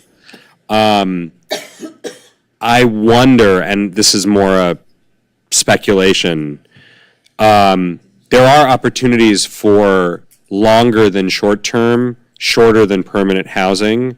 There may be opportunities here for you to have lodgings for visiting surgeons, visiting hospital staff, things like that, that are technically not really permanent housing, but are long-term solutions that ultimately then don't displace residents from real housing because they're not trying to take them up. So does the property owner have the willingness to explore all kinds of options for that hotel use, that as long as it makes you what you need it to make you? Absolutely. Okay. If you're asking, would we be interested in flexibility Yeah. on the lodging component to not Yes. just have nightly stays, Yes. but potential medium-term leasing that is prohibited for the residential units, because the answer is absolutely yes. Okay, because I think that and could would be. welcome that to be included. I think that could be very interesting to the extent that it would relieve housing pressure in the neighborhood, because we know that there are housing challenges for people who are coming in for a variety of reasons to Santa Monica. They are displacing long-term residents with these longer than 30-day stays, but shorter than one-year stays. And if you're now producing that kind of lodging, that might very well be an interesting complement and opportunity for us if we're interested in preserving long-term housing. That's a terrific idea from the owner's perspective, and if you could introduce a condition that would allow only the lodging component, the Right. 1/3 ancillary component, to have more flexibility for those sorts of medium-term housing solutions that are disallowed now citywide and for residential units, 100%. I don't think for that. there would be any bar to it, right? As once it's commercial lodging, they can do whatever they want with it, right? I think there's a 30-day limit for a hotel use, Correct, right? there's a 30-day limit for that, yeah. Okay. Yeah. It becomes housing after well, And then we're not getting the 20%. and then we're not getting the 20% as part of that. We don't have a midterm category. That is not a defined term in the municipal code. So we would have no way to offer that. They could change rooms. I'm serious. I mean, Is there a it's- way to offer that? Well, it's either, yeah, lodging is a defined term, and that has that 30-day limit. And then we have the, residential leasing regulations that require the 1 year. I know there was a lot of discussion, but Right. we never landed on a actual definition of, medium term or what have you. And we don't have corporate as a defined term in the code. It's not, no. Okay, I tried. We have vacation rental, right? Yeah, corporate. What? Is it? There is a use classification for corporate housing, but that's prohibited across the city. Correct, yeah. Right? But that has very specific amenities that are attached to it. Yeah. Like in terms of like creating what it means to be corporate housing. But there is a definition of it. But it's prohibited throughout the city outside the zoning code. Yes. Yes. So we don't. No, it was prohibited. Corporate housing is in the zoning code. Medium-term housing prohibition is not in the zoning code. So the prohibition on corporate housing could be waived by the builder's remedy, in theory. Can I add one thing about your 30 days? The way landlords at Skid Row used to get around the 30-day tenancy threshold, is they would just move people from room to room. So they were no longer tenants. So maybe these people could just move from room to room.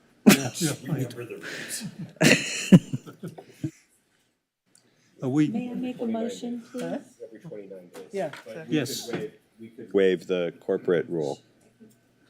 Could we not? Planning manager's going to share the screen for the definition for corporate housing Okay. because of how specific and difficult it was to implement. That is why we moved to the medium-term rental ordinance. Yes, that's exactly who I'm talking about. That is literally who I'm talking about. Yeah.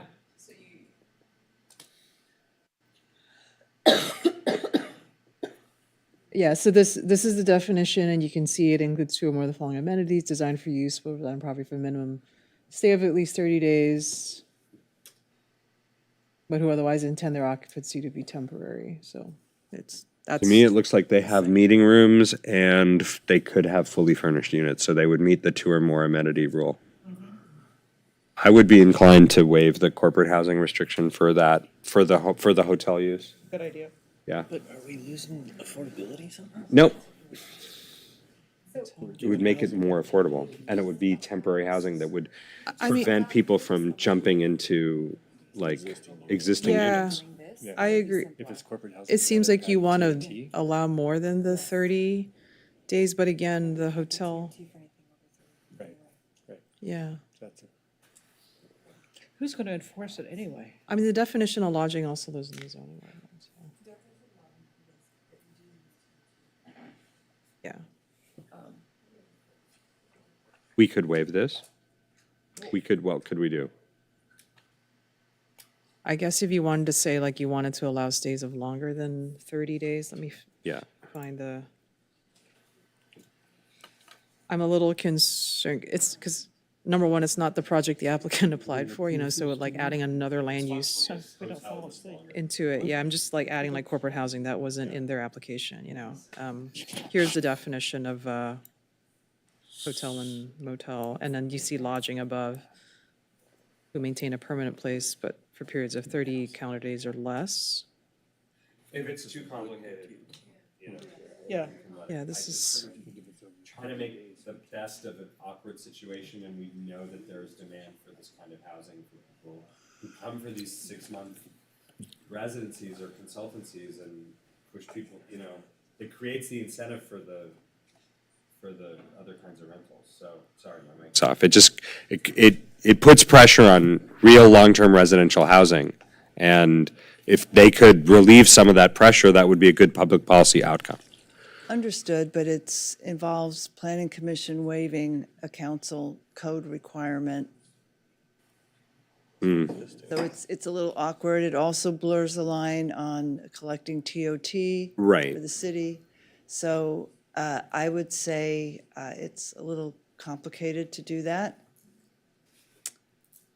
Could we put in a condition that staff and the applicant explore options for stays of longer than 30 days but less than a year? Lodging. You don't support that? This Okay. is way too complicated, and I Okay. don't support it. Okay. I would like to make a motion, please. I move that we approve this project with the following conditions, which have been discussed and which I'm pretty sure that the applicant has approved of. One is that the ARB will make double sure that those perforated panels will stay pretty for a long time.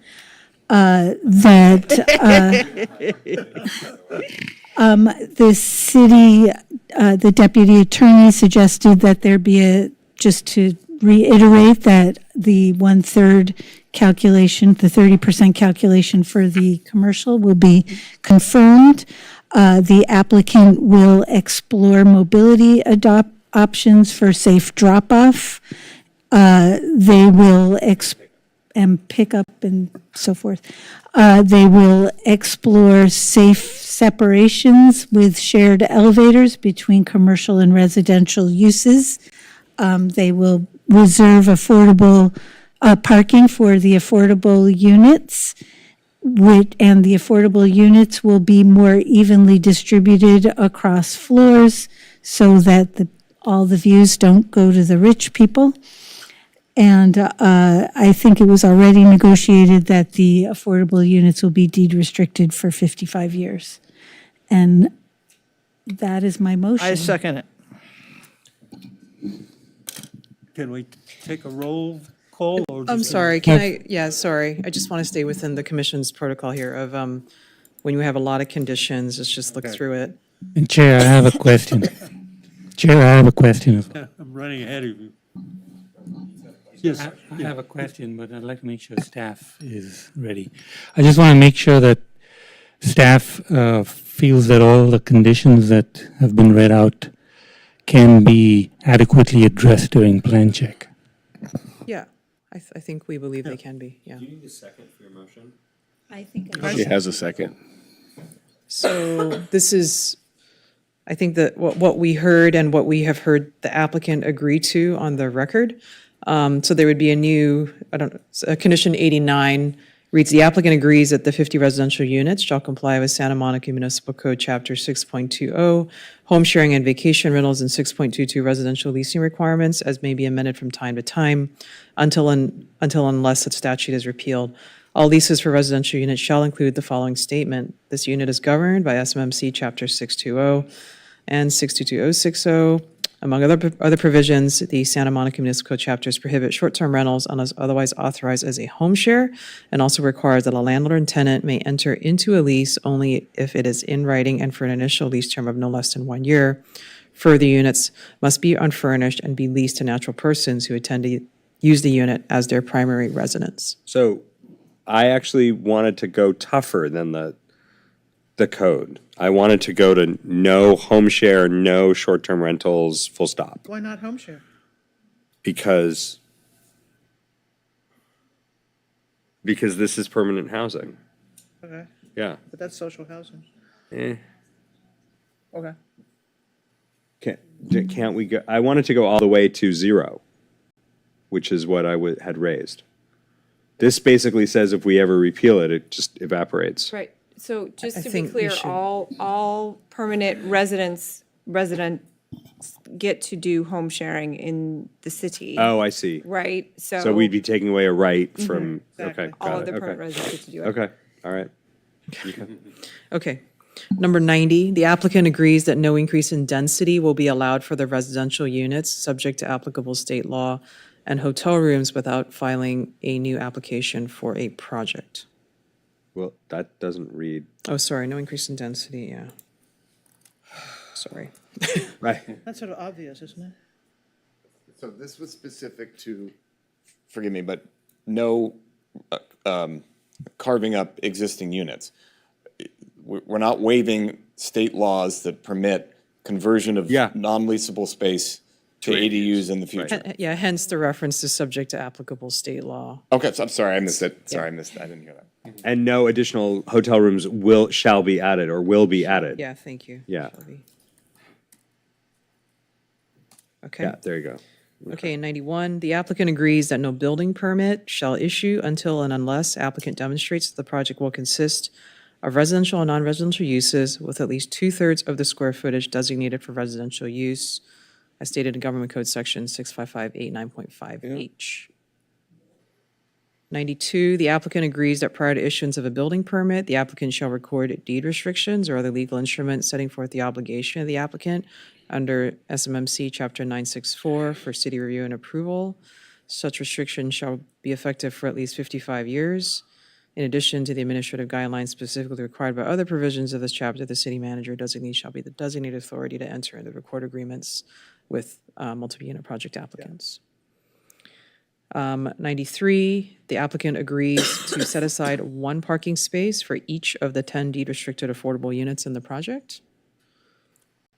94, the applicant agrees that prior to issuance of a building permit, a passenger loading and operations plan shall be submitted for review and approval by the Mobility Division.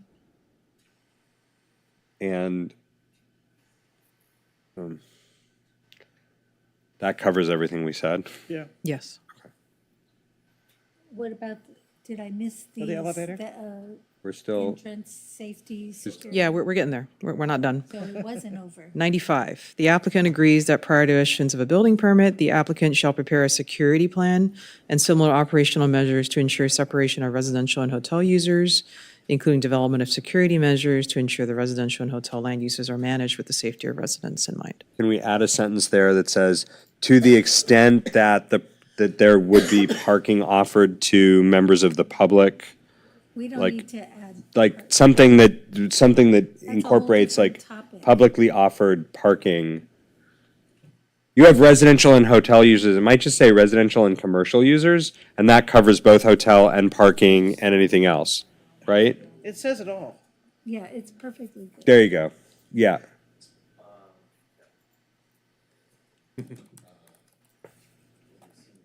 Is that okay? Yeah, that's That's, okay. yeah, thank you. Okay.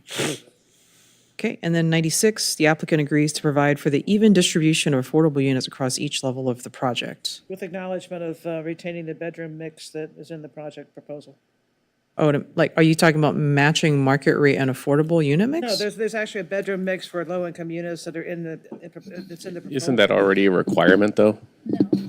Maybe. No. They're saying they have a particular mix of the affordable units, and they're going to distribute them. Like if there aren't enough on every floor, they're not going to get a perfect distribution. Yeah. They're not required to convert a market rate. No, Yeah. yeah, Exactly. yeah. We Right. want to have the same number of 1, 2-bedroom units, but That's we what I don't was trying want to the say, yes. preponderance to be on the lower floors and. But it depends on the bedroom mix on the different floors. Right. It's gonna, yeah, as long as the bedroom mix. Within the is- constraints or within the equitable. bedroom, consistent with the bedroom mix of the affordable units. Yeah. sounds good. Consistent with the proposed bedroom mix. Yeah. As set forth in the current plans? Exactly, Yes. right. Yes. Shown on the project plans. Affordable unit mix. Affordable unit bedroom mix. Okay. That's what yeah. Okay. Yep. All right, 97, the applicant shall pay particular attention to the durability of the perforated panels in the project Really design. need that? Yes, I, I'm telling you, You're just telling the ARB. Parked what- on 4th Street lately? they already thought about it. We need to make sure it's not. Visible something, not just durability. They could be durable and ugly. Yeah, that's true. Well. because I thought I heard your discussion about longevity and that they look nice and Well, long, and so that speaks to durability. Yeah, I mean, the corrosion, that's something that will retain its visual appearance. Not just that it will stay strong, but I don't want it to be rusty. Well, I know. Can you just repaint it? Yeah, just repaint it. Beyond our. It's, okay. I don't know. if And you want more visual words. integrity. Visual integrity. There you go. Well Okay. done. This really is We never thought of 2019. that without your saying it. We're writing stuff on the dais. Okay. that it? That's it. Oh, Did we God. miss anything? Thank you, in the- guys. He's okay. genius. Great. Okay. Can we now take a voice vote on this? Yeah, we can do, A roll we can do a roll call. It's a Oh, that would be public hearing. great. Yeah. Commissioner Chaco, Yes. Commissioner Fresco, Yes. Commissioner Lambert, Yes? Commissioner Landris. That's how I feel. Under constraints, yes. Commissioner Hamilton, Yes. Commissioner Reese, Hands are tied, so we'll say yes. and Chair Tolkien. Yes. Okay, passes 7-0. Chair, may I say something? Yes. I don't like that we had to do this. I respect the law. I feel constrained by the law. I appreciate the care with which Mr. Sisson and his colleagues did their very best. I think we find ourselves between a rock and a hard place, and I don't know whether this will be accepted or whether this will find itself before the city council. Given the passage of AB 93 and the continuing rapid increase in construction costs and the likelihood that construction costs could increase even further on January 20th, I really want to urge everyone who is watching this to think very carefully about whether or not this should be the deal or whether or not they want to appeal it. I would say it to the applicant as well as to anybody who had concerns about this, because we desperately need this housing, and I fear that any delay to this project at this point would ultimately end up with increased costs to the city for litigation and a loss under AB 1893 of a significant number of housing units. I'm worried about that. I would rather this project have looked a lot different, and I cast my vote essentially under duress. But we can't let the perfect be the enemy of the good. I want to add my 2 cents. I actually like this project very much. I'm not voting in favor of it because I have to. I think it's a great land use, given the proximity to a large hotel with affordable units and a hotel. And I don't feel forced into it. There's no one up here probably who's more of a housing advocate than I am. And any chance to maximize housing production, I am for, but I also think there's a need for a hotel near the hospital. And as I said earlier in the meeting, there are over 7,700 housing units right now in the pipeline or under construction in Santa Monica, and that is mind-boggling. I never thought we would get to the 9,000 RENA number, but we seem to be approaching it. So I'm very confident, and there are more coming in, that we are going to produce thousands and thousands of housing units between now and the end of the housing element period. And I don't think this. Respectfully, less than 1,000 of those are affordable. Yeah. That's another issue. The point is there's 77 housing units that will happen between now and 2028, and I'm very happy about that. And I like this project. I think the land uses are appropriate for its location, and that's why I voted for it. And I'll just second what Commissioner Lambert said. I do support this project, and I am voting for it in full support of the hotel and the housing. Likewise, and I just wanted to add that when we reviewed the St. John's DA, they made a big point about saying that there was a lack of affordable hotels adjacent to that was like a real thing, not something we're supposing seems real. So, and noting also that based on other hotel reviews we've done, a hotel that has 10-foot ceilings is going to be affordable.